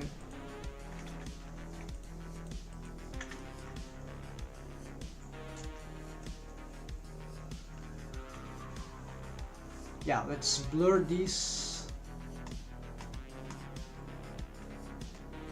I think I've got, yeah, wrong waves there. Why? When is that? I don't remember these waves there. I might have done something very wrong. Okay, so let's just blur here.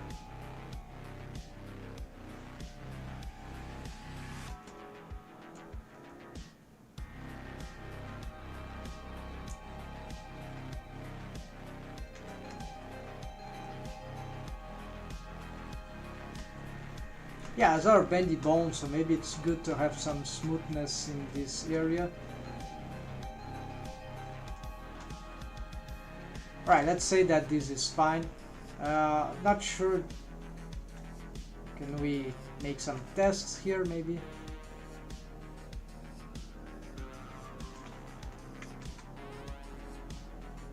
Yeah, this seems good. Okay, then here this is terrible. Let's also fix this.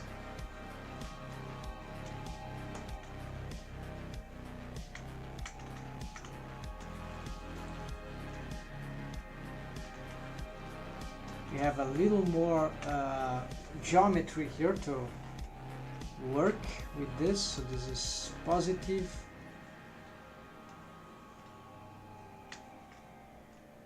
Here, let's bring this.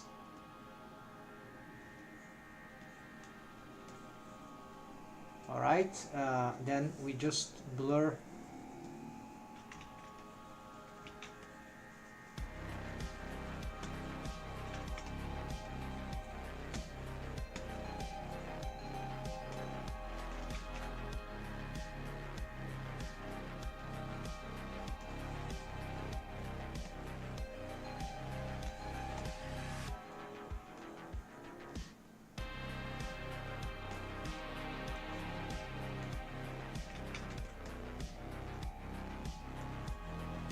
Yeah, we could have maybe some slight influence in this part. That's okay. And for the lower part,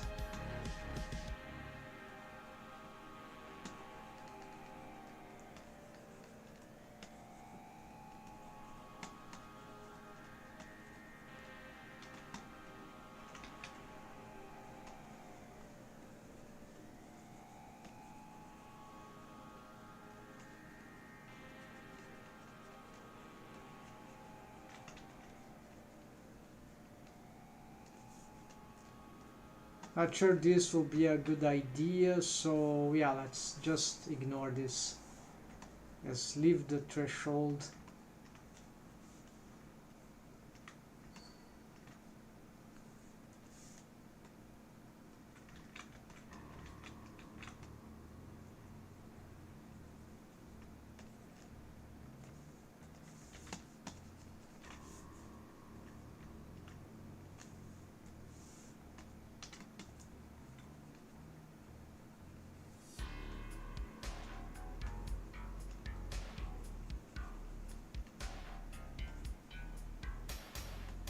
Yeah, let's leave something like this, safe threshold here.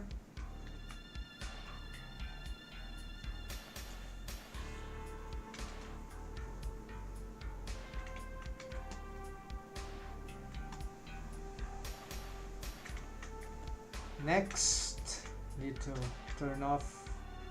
I have to look at these bones because they can help checking the resulting deforms, of course, which is sort of important. Here I'm experimenting lots of problems that I need to readdress at some point later, but this is not, it's not detrimental to 3D animation, so we can survive the problems. So here I want these strong waves here. Yeah, so this is the beginning of the thoracic cage.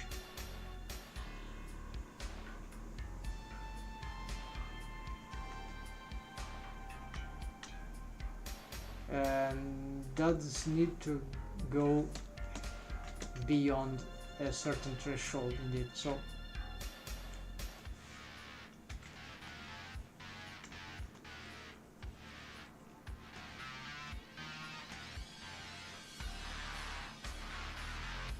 yeah, we can sort of maybe try some blurring here.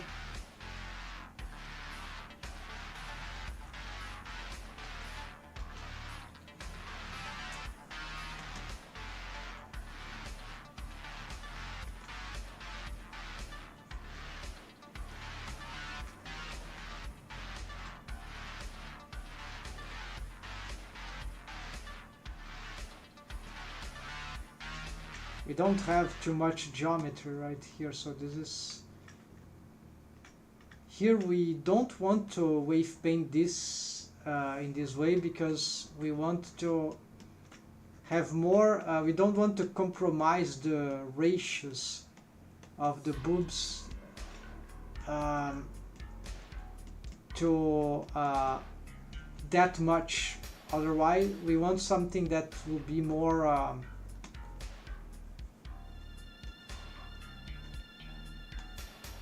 that the mesh will have more follow-up on the deformed bone special for it. Some boob deformed bone. So we want some waves, but not totally strong waves there. So we liberate a little of the ratios. We prepare the ratios for something else, right? But we can have some small amount of waves indeed, just not that much. And here I think I've accidentally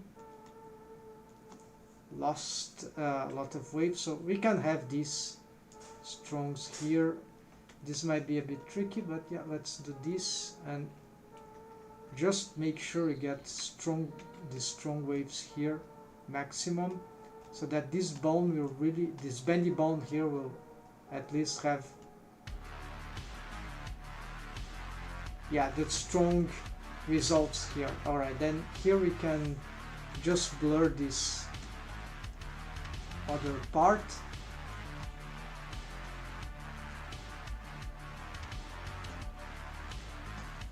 And that should be it, right?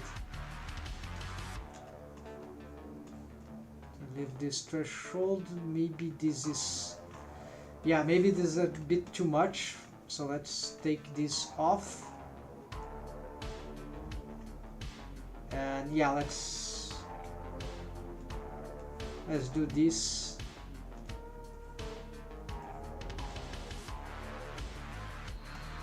Alright, let's try this.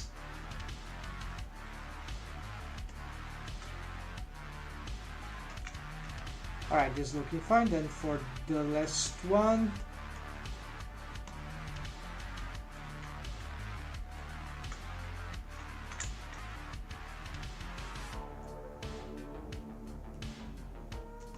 this is weird, right? So maybe it's just an appearance, right, that looks bad, but doesn't feel good. Looks like something will go incredibly wrong. We'll see that later. So for this one, first take off a lot of waves here, and we'll address later what we need, right? So for the top, yeah, we don't want these waves here for now. Take all this off, use the mask,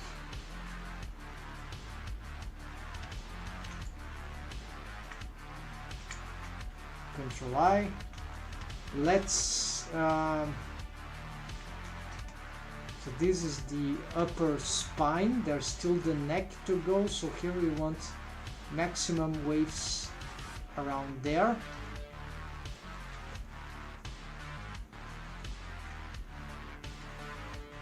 Yeah, we want here maximum waves. Here too, why not?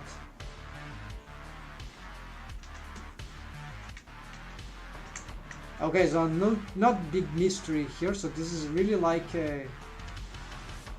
This maybe it's good, but we're gonna blur this out later. It's really like a box, right?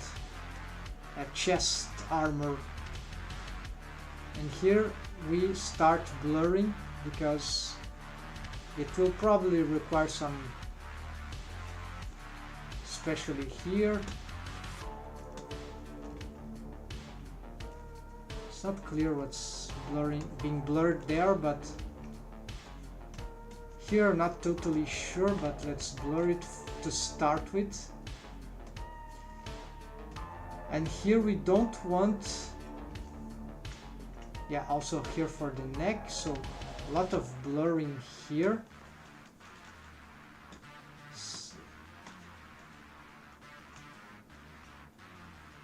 And here maybe a little more, and there we go. So we want this strip of deforms here, strong deforms, but we want, yeah, maybe I'll leave like that. And here for the shoulders, I think a little, yeah, let's add these very low waves here, so you have some smoothness. Yeah, so let's do like this. And also for the bottom part, I will smooth this out. Yeah, so it will be like that. We can have some small influence here, indeed, like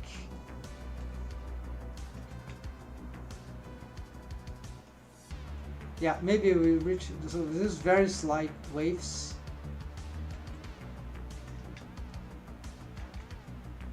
Okay, something like that.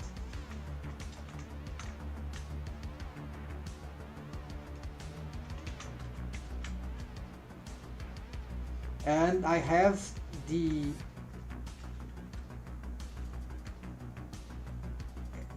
shoulder.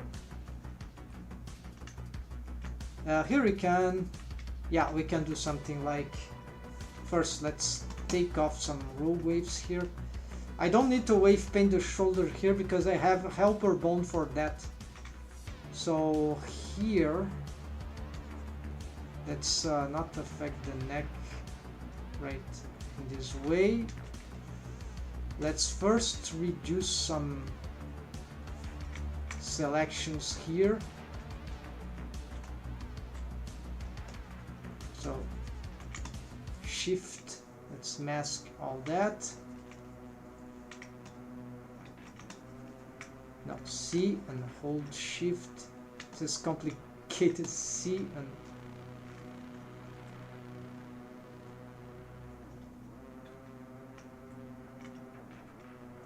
C and hold shift. Not too much.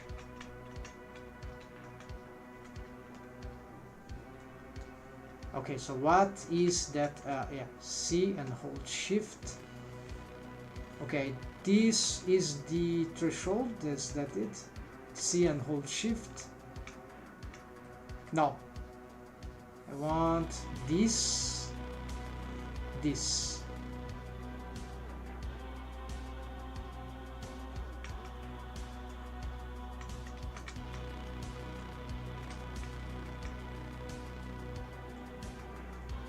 Ah, this is better. Yeah, this is better.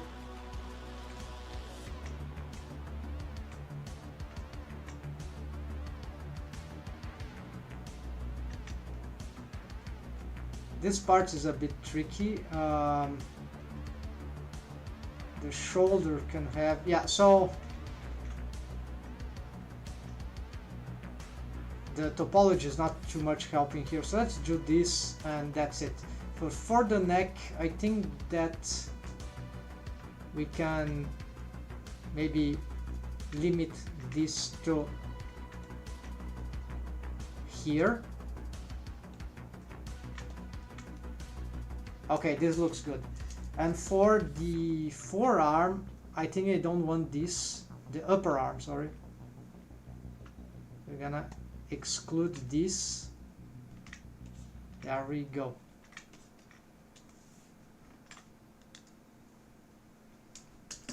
Now we are ready to wave paint the re-wave paint, right? The shoulder.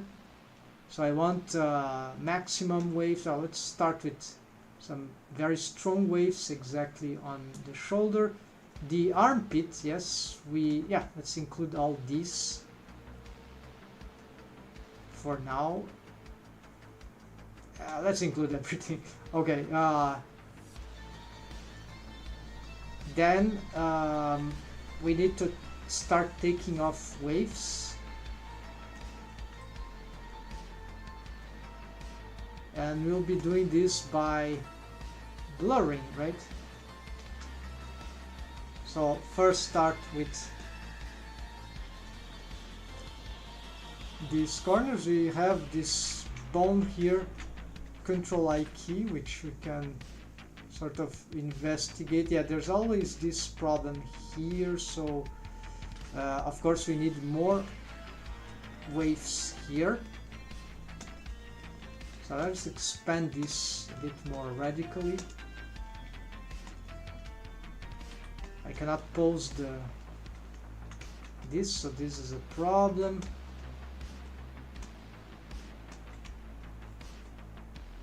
Yeah, so let's just do something big here. This is not good. This is probably not good. Here we want to expand into this back part. and we can have very slow waves here, but here a little more, maybe even here just for that part.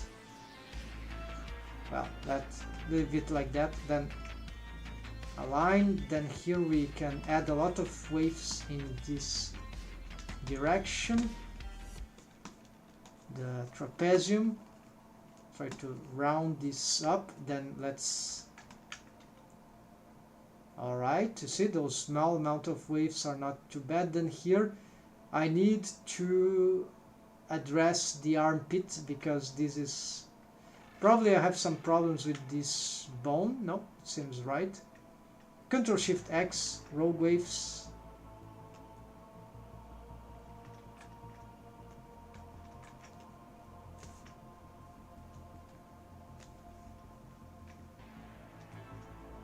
Deaf spine. Strange. Yeah, I need to clean waves. What spine is this one?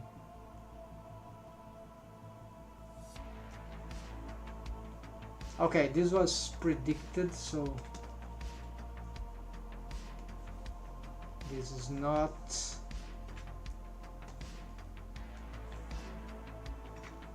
Yeah, this is the. Well, hold on. This is the upper spine. No, it was not. This is the upper spine. Oh, there's the neck. Okay, the neck. Let's solve the neck thing. Because it has some influence, can be dangerous. So for the neck,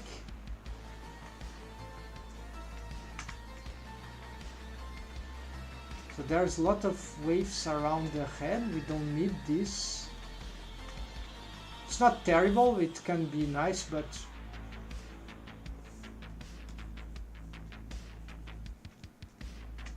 the neck probably needs some more strong waves.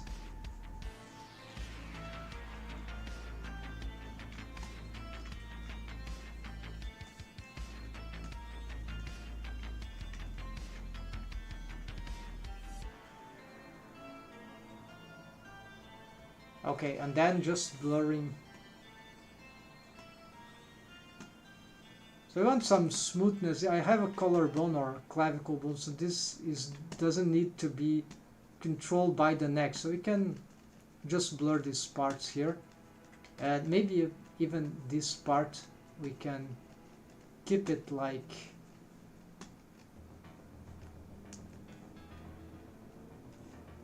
with some. Maybe here for the trapezium is where we might want a little more influence, so maybe here we use a mix of, I don't know,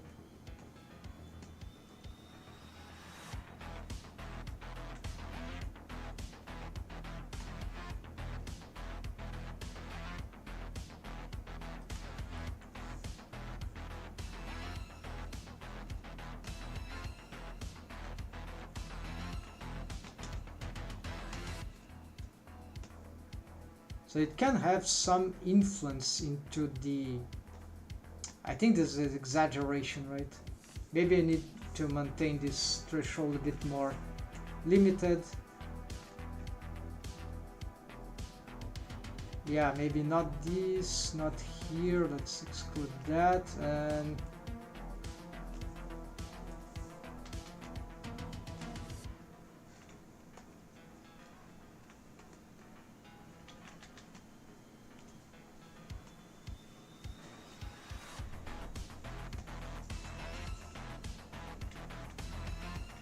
yeah, this is much better, right?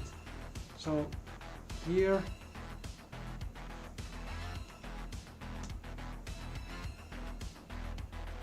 yeah, so just for the back that maybe I want a little more, right? Just for, because maybe here we can add a little more influence here, but that's it.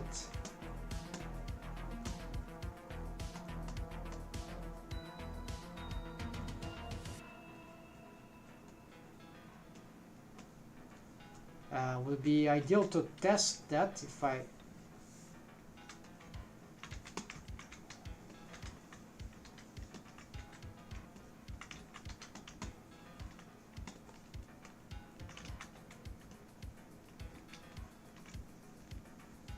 Also, let's blur this part. All this is long time I've done this the last time, so this, yeah, I understand why I wanted to pick that. It's just because of the, maybe some mesh here in the ear would be nice, but yeah, something like that. So and maybe even more. All right, so this is very subtle results.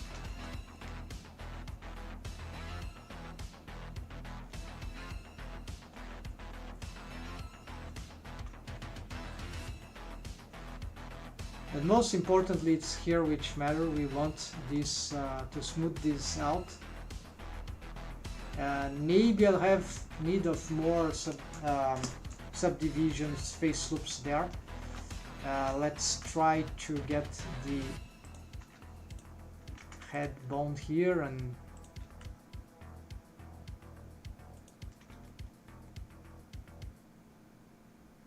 we need the neck mostly.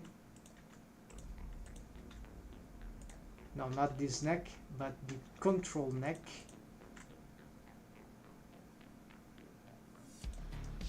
Yeah, it seems to be good.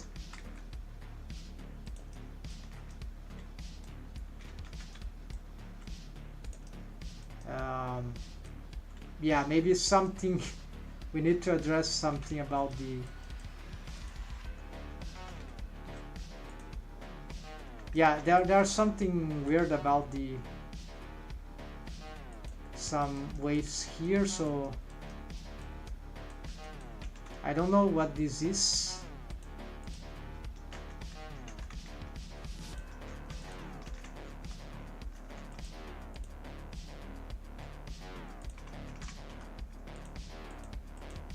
Okay, too much waves there, so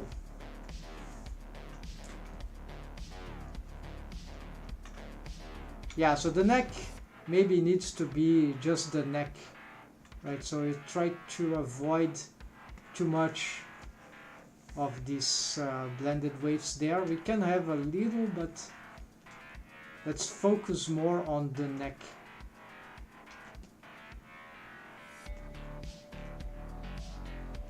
Because I have clavicle bone, then I can rely on it for this other details. I have the bone, but I don't have wave paint yet, so let's assume this is sufficient.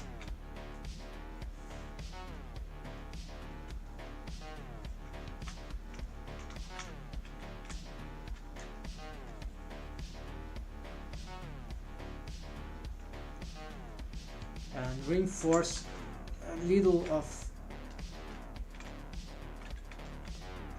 the loop here, and maybe just smooth this out slightly with a less strength blur tool here. All right,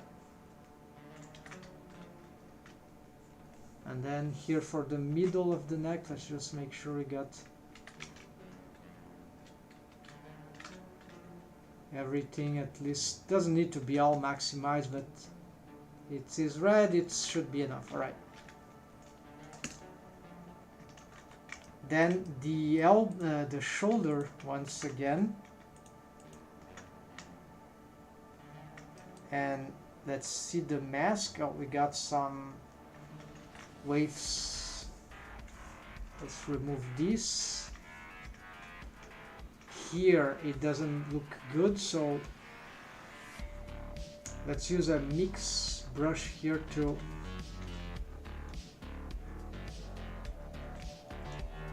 reduce these ones. This is more for the upper arm, so we don't want, this is too much. Also here we can, the armpit, we can think differently about it, so this can be a bit confusing. So let's first paint it like weaker.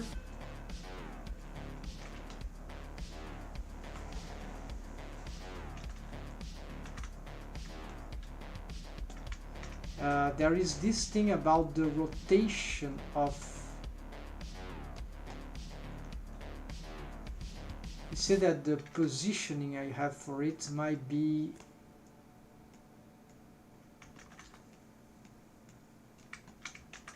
Or yeah, the wave painting, right? It needs more waves there, otherwise it's just not doing sufficient. It needs to deform this part of the body as well with more strength. So maybe I need to, yeah, have the neck have a bit more influence here. The neck, no, the shoulder.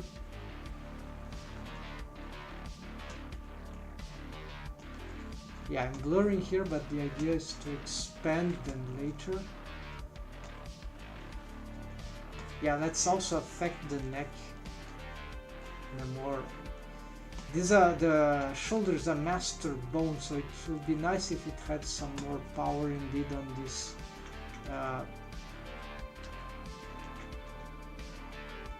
This is better. Yeah, it's still not good, but we see the results. Why this bone? So I'm not sure about this positioning, so I've been thinking about that. The pivot point, maybe it's the pivot point that is.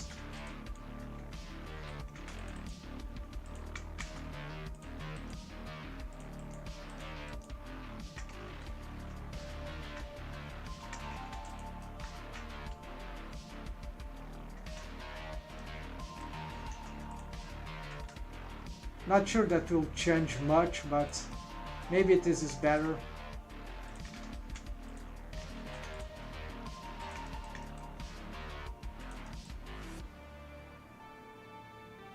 This will be hard to compare now, but we might be better with the clavicle. Okay, let's make this.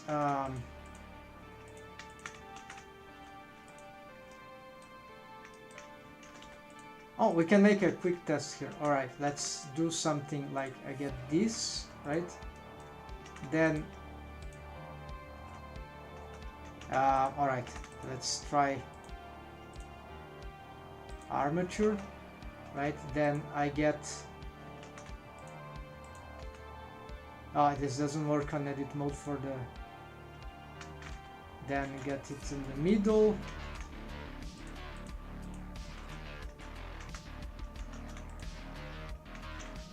Middle of the bone. Then we got. Okay, let's check. Try to memorize this appearance. It seems that it was better before. Yeah, so let's leave it like that.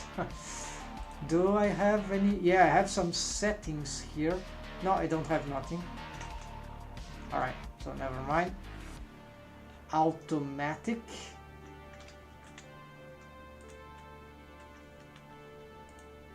Oh, the handle is not working, right? No, it's a bendy bone, so why it is doing this strange rotation? Where is this parent to? Parent to deform. No, parent to control shoulder. It's some bone constraint, of course.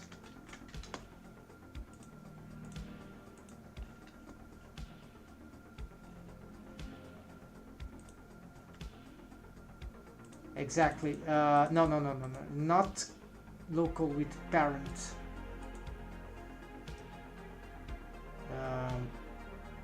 Not. There we go. So something like that. All right. So maybe I need to reconsider how to do what to do with this bone. So.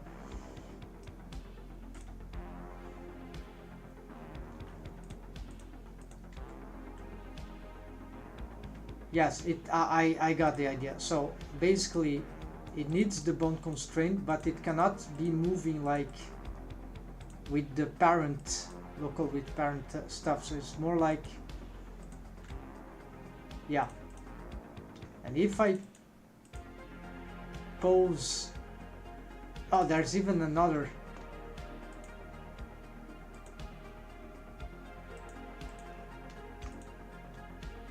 There's a mech buffer bone. Okay, this is a bit complicated right now, but I got this from CG Dive, another shoulder tutorial where he kind of explained many other features. So this is a good idea to have a buffer shoulder bone, but it's not really necessary. Just make it more organized. So I like the idea, so that's why I've added it, the buffer bone, so it just makes the rig a little more complicated, but that works. So basically, this joint, maybe it's a bad idea, right? So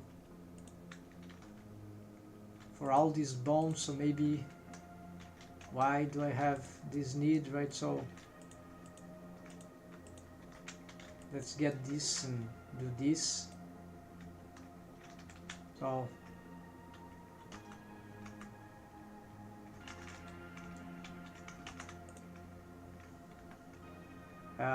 that will probably make the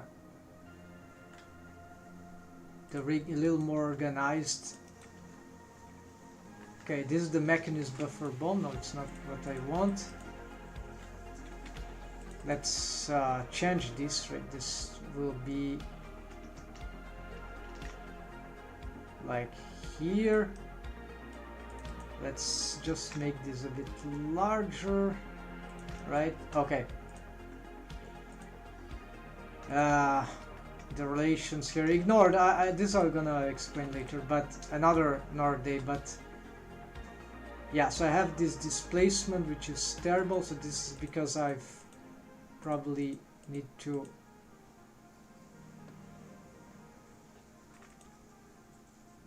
so this must follow the mechanism buffer bone. Yeah, see, basically this must follow this. So why it is not following? It's like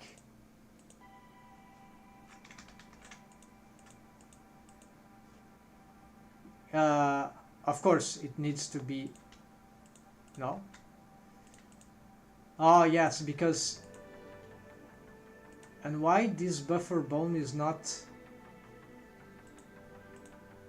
okay. This is for automation, doesn't matter.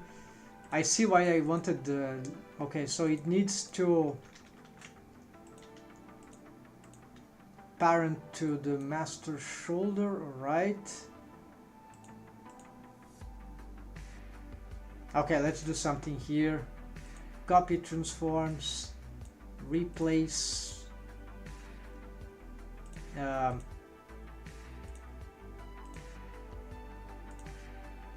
the armature and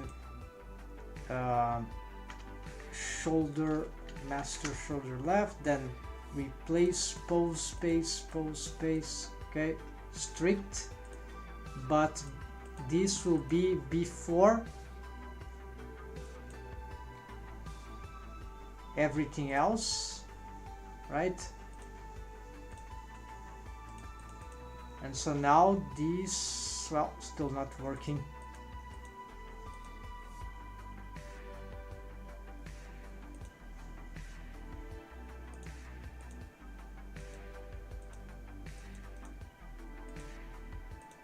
But why, if it is okay, local with parent then. So I needed this. No, this makes no difference now. All right. Okay, I got this. Then I can displace here, right? And the buffer bone, it's still. This is why the only reason why we might want that is that because this rotates better without the dumped track, basically. This is, oh, there's also the limit, right? Limit. Okay, so it's limited. So we just want this one to be free. So it's just because of this. So here we can probably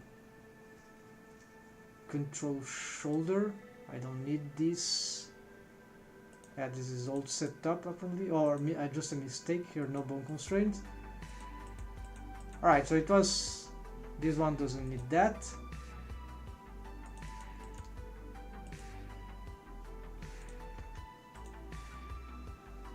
Good. We don't pause this. This is fine, and this is, yeah. The deforms are not good there, but this is a problem I just have. I think this is just that I need the helper bones there for the clavicle to get a better deform there. Okay, so this is offsetting.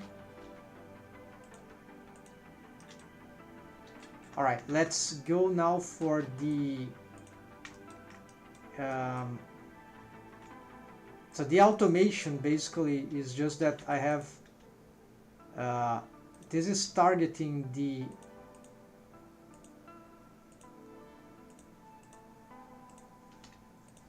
it's targeting the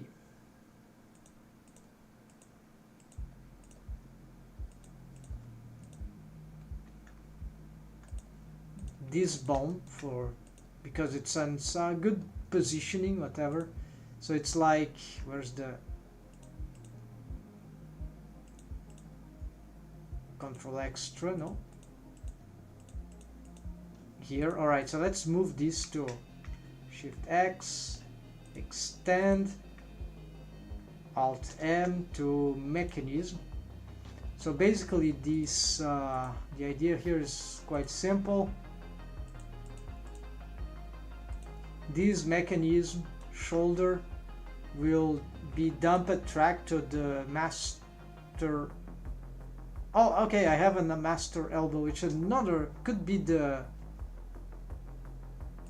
is to this one, whatever, so I can displace it, but this is so this is automate with this stuff, but it has a limit, this, no, it has a limit rotation, so it can on local space, so it can, yeah, I need to set more stuff there, but so you see basically this automates the rotation of the shoulder slightly, but with certain limits.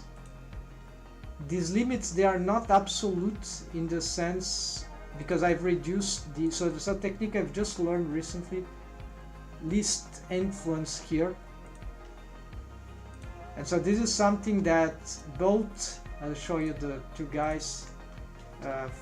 So there's a technique that both this YouTuber or artist Philo Vivero, which I know, who I know, he has a Discord channel. He rigged those female, beautiful, stylized, semi-realistic female characters with very advanced deform rig stuff,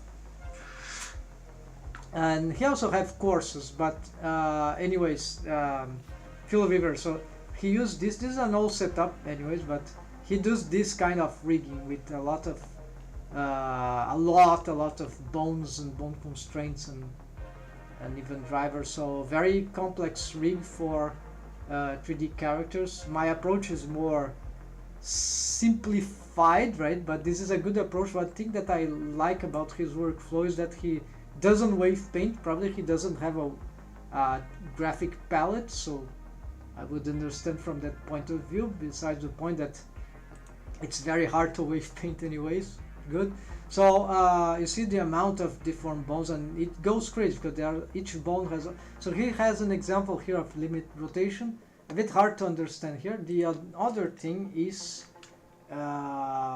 shoulder, what's the name, is the CG dive. Yeah, this tutorial here, CG dive, gets through the automatic shoulder rotation. Yeah, so he makes the partially automated and versatile. So this is exactly what I've made here. I had already set up that was doing, yeah, what I didn't have. What I had before is that there's no automation, unless actually I have automation, but it was a different automation. Is the automation with the auto I key, where I can do this. So this is like this is like the only advantage for me to use that is that, okay, I have a special manipulation here that I can, right, and they can stack, but actually, hold on, this could cause some double things, right? Can't that create some double? Not totally sure, but you see, we have some slight automation there, and I can still have the master shoulder to do whichever. The deformers are not good, but you got the idea. And you can rotate and you can do a lot of stuff. You see the clavicle is not ready, it's not doing anything, nor there's... So let's address this. So you see, this is not even necessary for a rig with auto IQ with this kind of stuff, but it can be nice, right? Why not have it? So why not complicate even more? No, it's a cool feature, so I like this tutorial here. It's quite precise in the solutions. And the backup of the stories that he collects, the techniques. So good technique here, but I know better.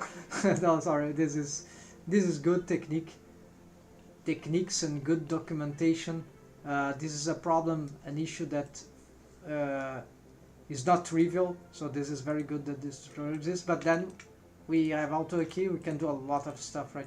Even without IKey, what I would have, if not, would still be something interesting that, like, I have the main IKey doing like static stuff, so the shoulder, this just moves up to the upper arm.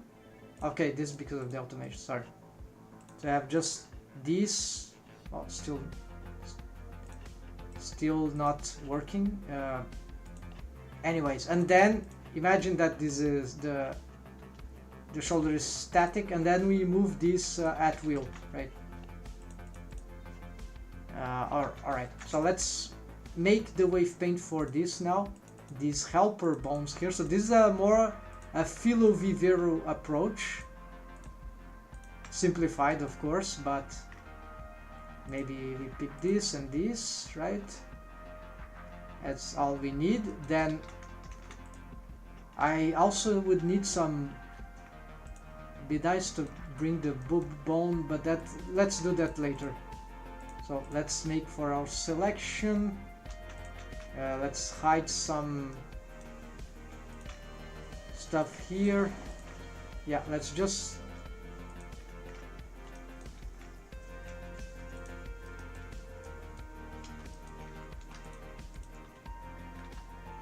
I don't know what I collect here. Should I?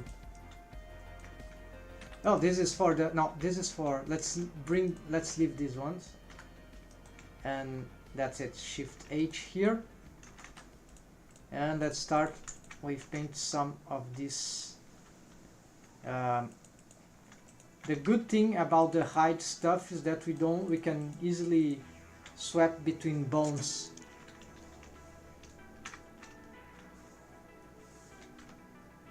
So here, this will be very precise, so just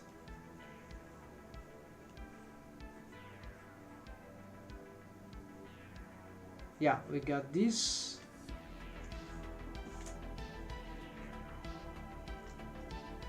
And here, for now, there's still a deformed bone, so maybe we pick some vertex here like this, and yeah, this and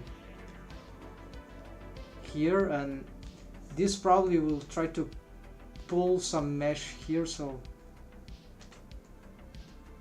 might be a good idea, but of course not with all these waves. So you see, this will, yeah, this is very important, right? So here the clavicle thing could also have this similar idea. And for the back part we can do this with other bones, so we don't need the clavicle. I need the back part of the so here actually just gonna blur this. We can have some low waves there. Here we can blur these two. We want the waves exactly on that. Very. So here we can have some shoulder influence all around. Yeah, maybe.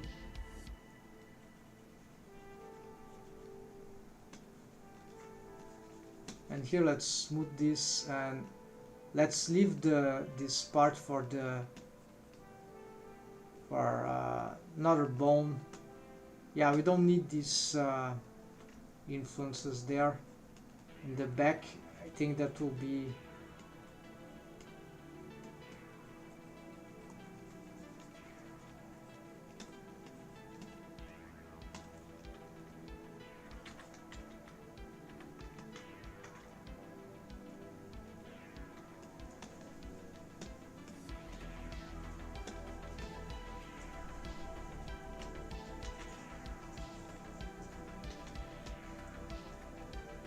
yeah, so blended waves here, why not? So like can't hurt too much, right? But the important is that the back is not solved by this.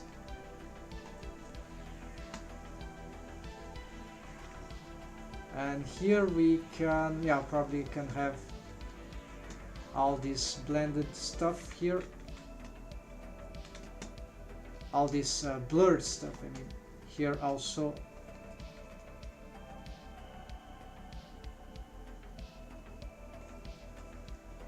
Let's leave these thresholds there.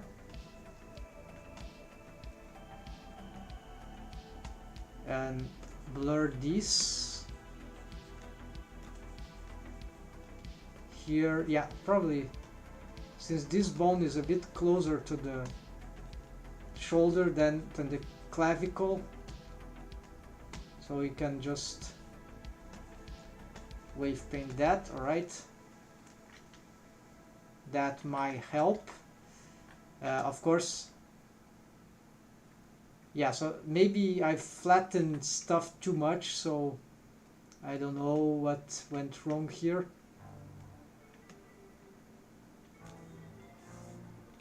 Maybe it was this.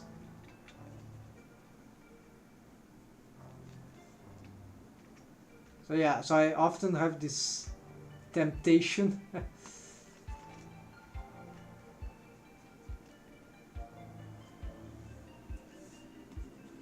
of overdoing the extensions.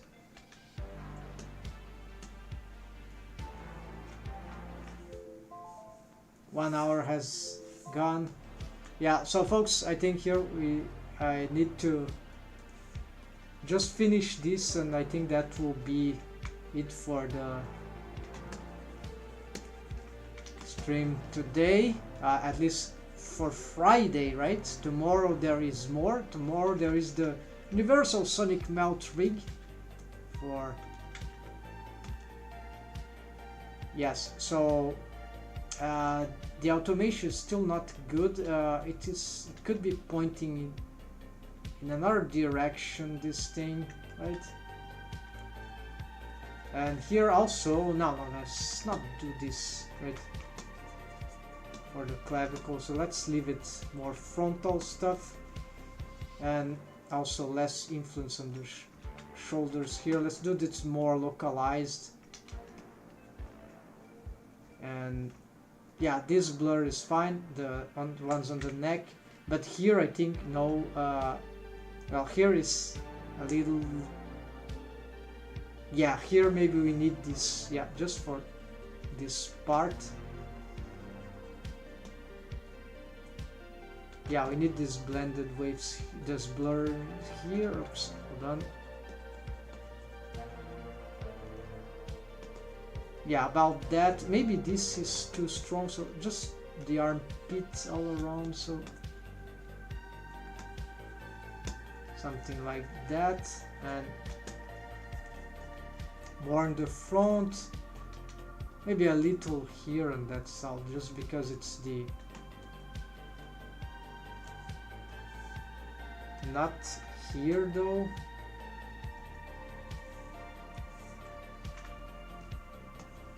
Just this.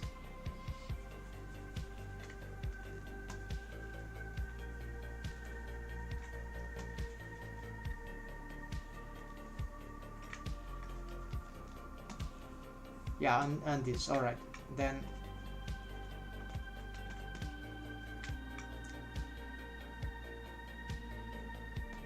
And the tip here, and a little more there, and that's it. And probably something else, and never ending. Maybe these ones, yeah, that line of vertices here.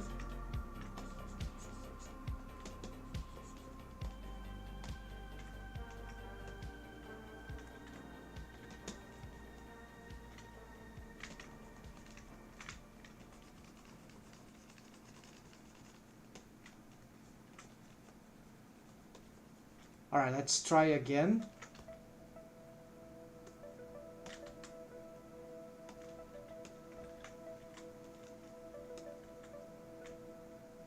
Yeah, okay, it's not terrible. It's some improvement from what I had before, so that's still nice. Here I think this is an exaggeration, right, folks? No, it makes sense. Yeah, it made sense because we need this continuous, just not that much, maybe. Yeah, not here.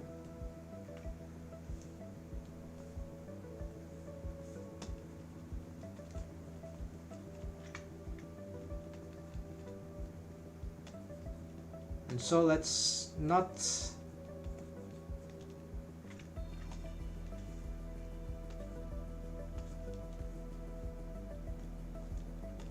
let's get maybe up to here, right?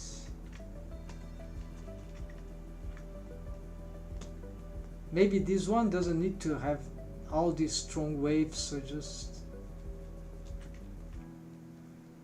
yeah, maybe this is more about the armpit, although I can have an armpit bendy bone spline, I think, helper. This is interesting.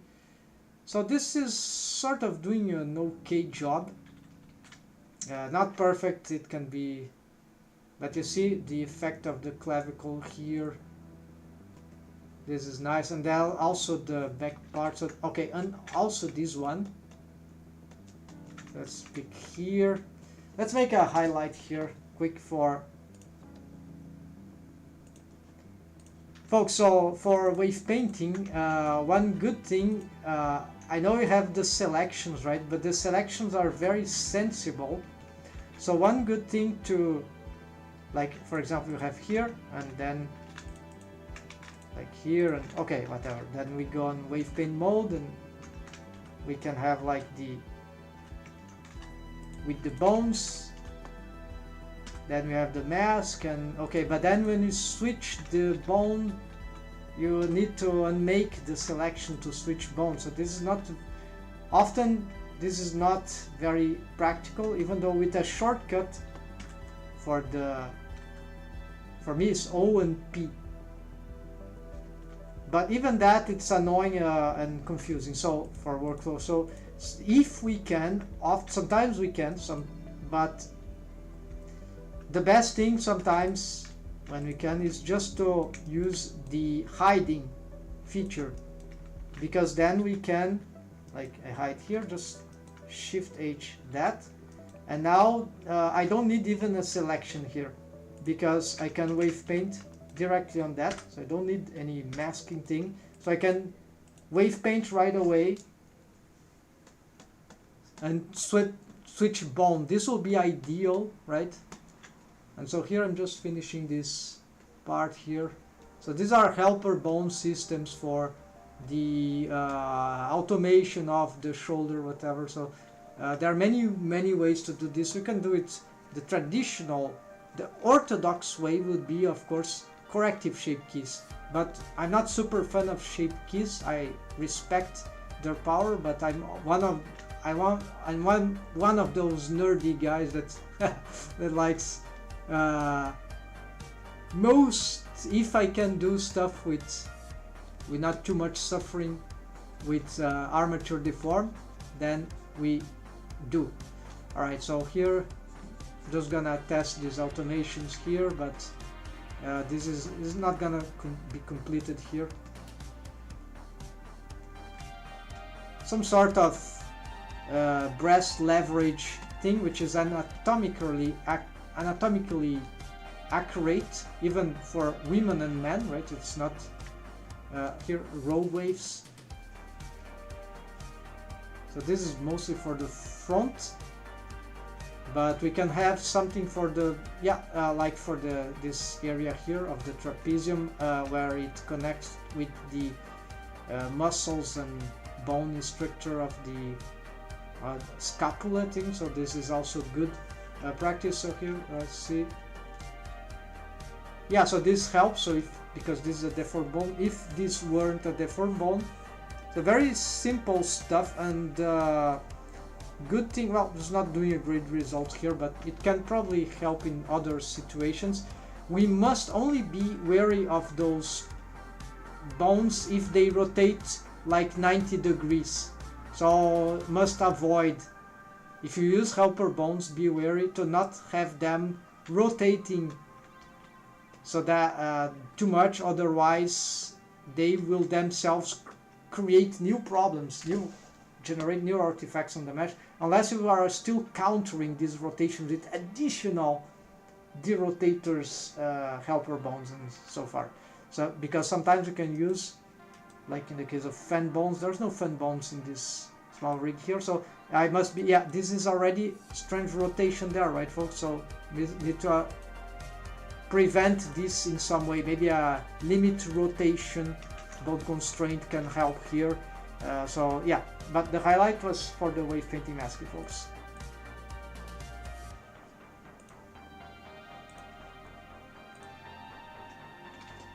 Alright, so good idea. So let's try to, not that I intend to rotate this like that, but yeah, let's make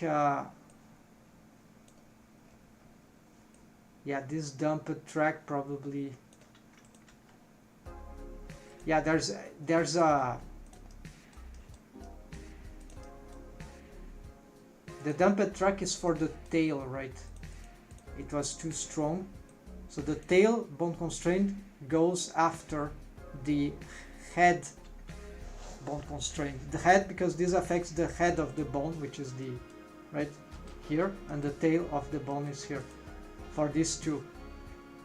So you don't do this bone constraint after, you don't do this, you do this,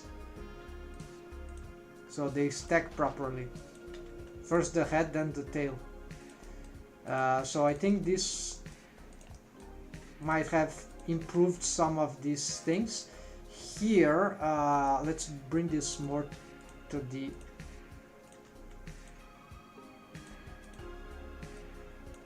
that extension, right? Alright, and so I'm not gonna create limits for this, but it's more about how we handle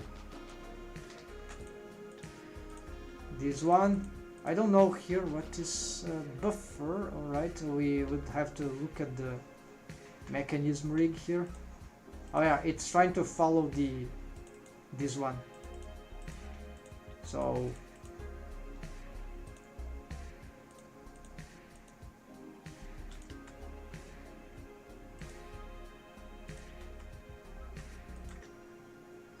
and this is just a stretch 2 to this. Yeah, that's very simple, so nothing fancy here, just very basic.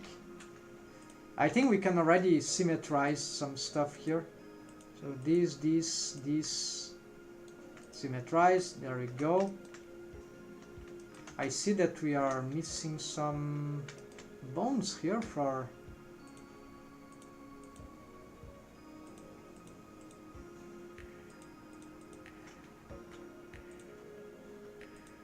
These are actually Shift G color. What is this? Mechanism elbow? No, this is not good. Right. Let's bring... I like the color of this one, so Alt M, move this to helper.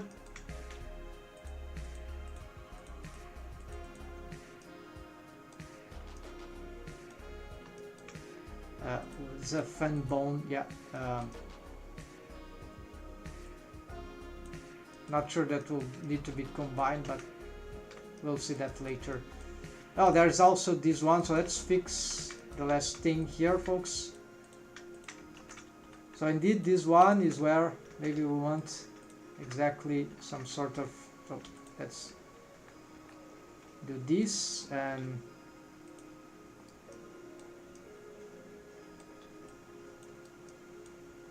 not sure if I should include that. Let's try this. Yeah, so Shift H.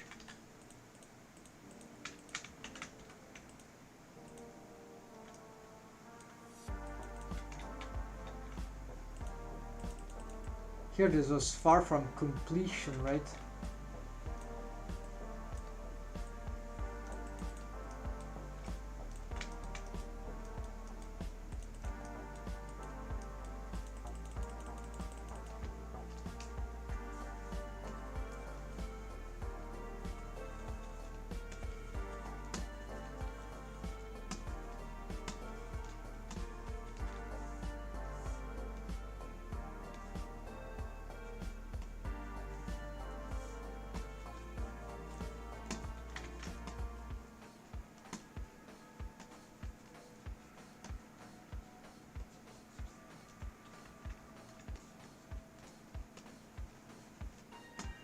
Yeah, so just blurring,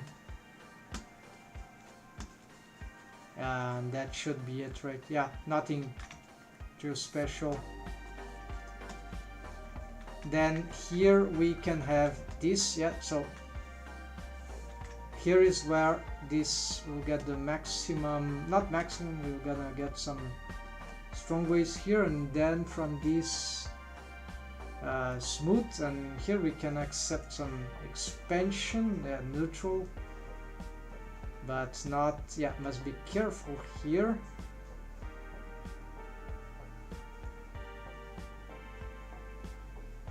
Yeah, this is dangerous. I don't see where it will be going, so let's just leave that. So here we can have some waves like around here, but essentially it will be focused on the boobs, and here I could have a better geometry to handle that, but in this area, but for now this low poly, that should be sufficient for this project. Maybe in the future, yeah, or in some other project, ideally I'd prefer to have better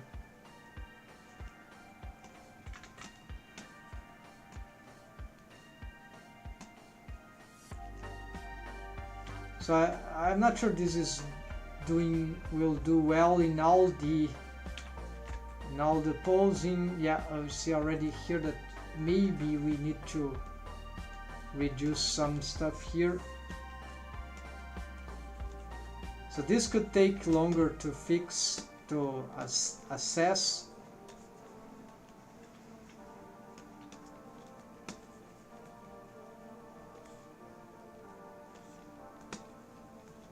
And so this is where a better mesh topology should help, because in the end this is flash, right? It's not like directly the character is not supposed to be skinny to the point that there's no flash here. So it's just that it really needs to. So maybe what you can do is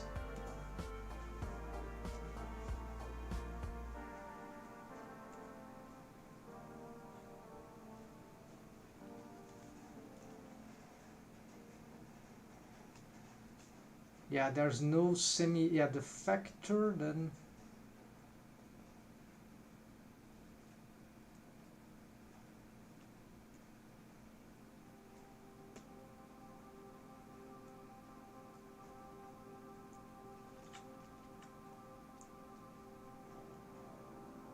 Okay, so it's like that will be more stuff to be working here that will can take a lot of time, right? So, and it's hard to use the blur tool sometimes, right? Here I'm concerned about the rest of the, right, if this masking will be being used properly. Yes, it's not extrapolating, so looks safe. And so this is still working, and that's it, folks. So that will be it for the, oh yeah, then of course need to work on some scapula. So for that, just to begin, I will just do something like here and call this Control F2, so B, breast leverage instead of that, scapula, and then maybe more than one bone for that, even so scapula probably. Then let's add a strip characters, hold shift. Yeah, so scapula right and scapula left. Need to differentiate maybe their sizes just so that we don't get too much confused. So here I'm not gonna wave paint it, so I'm just gonna place it in some, well, for this placement we could get like snapping to the include non-edited, so let's try to snap it to some vertex thing, right? Approximation, and maybe, so yeah, some riggers may try to follow the anatomy. I don't think this is correct. I don't think it's a bad idea. So, oh, the orientations, right? I haven't, the roles. Yeah, so this role, maybe I want something more like this, Z pointing, this is Z pointing up, alright, this the scapula here, this is Z pointing forward, Z pointing forward, alright, this is good. Then here we want, let's, yeah, so rotate, usually I do like, yeah, it wants negative. Okay, let's leave this as a neutral value. So, and then just re-roll these things, and so here maybe, you know, we want to push this a little like that. The shapes in the end of the bones won't totally matter, their positioning, because what matters, it matters, but what really matters most importantly is the wave painting, right? And how they will move, right? So, and how they will move, of course, depends on their positioning and their shape, their orientations, whatever. Shape, now bones have no shape really, but shapes in terms of how they will transform also, and it's easier to make their transform in certain ways if we give already them to start with a certain more specific and precise orientations. So this will be scapula, yeah, so this have this value, so it's just 0.2 and 0.2, while these ones are gonna 0.1 and 0.1. So I think 2 will be better. So the parenting, they are parenting connected. Why not? Well, there is, in this case, I think we can leave them parented connected. Let's see what is the parenting of that. Deaf spine. Okay, let's get this and just, okay, it's the same because we duplicated. That's fine. And so we're gonna fix that later, tomorrow maybe if we have time. And so folks, this is we don't have the armpit, so quick pelvis rig. No, I haven't finished that. We are finishing that. And there is more stuff. Yeah, so this looks like never heads. This is shoulders. See if setup is enough. Or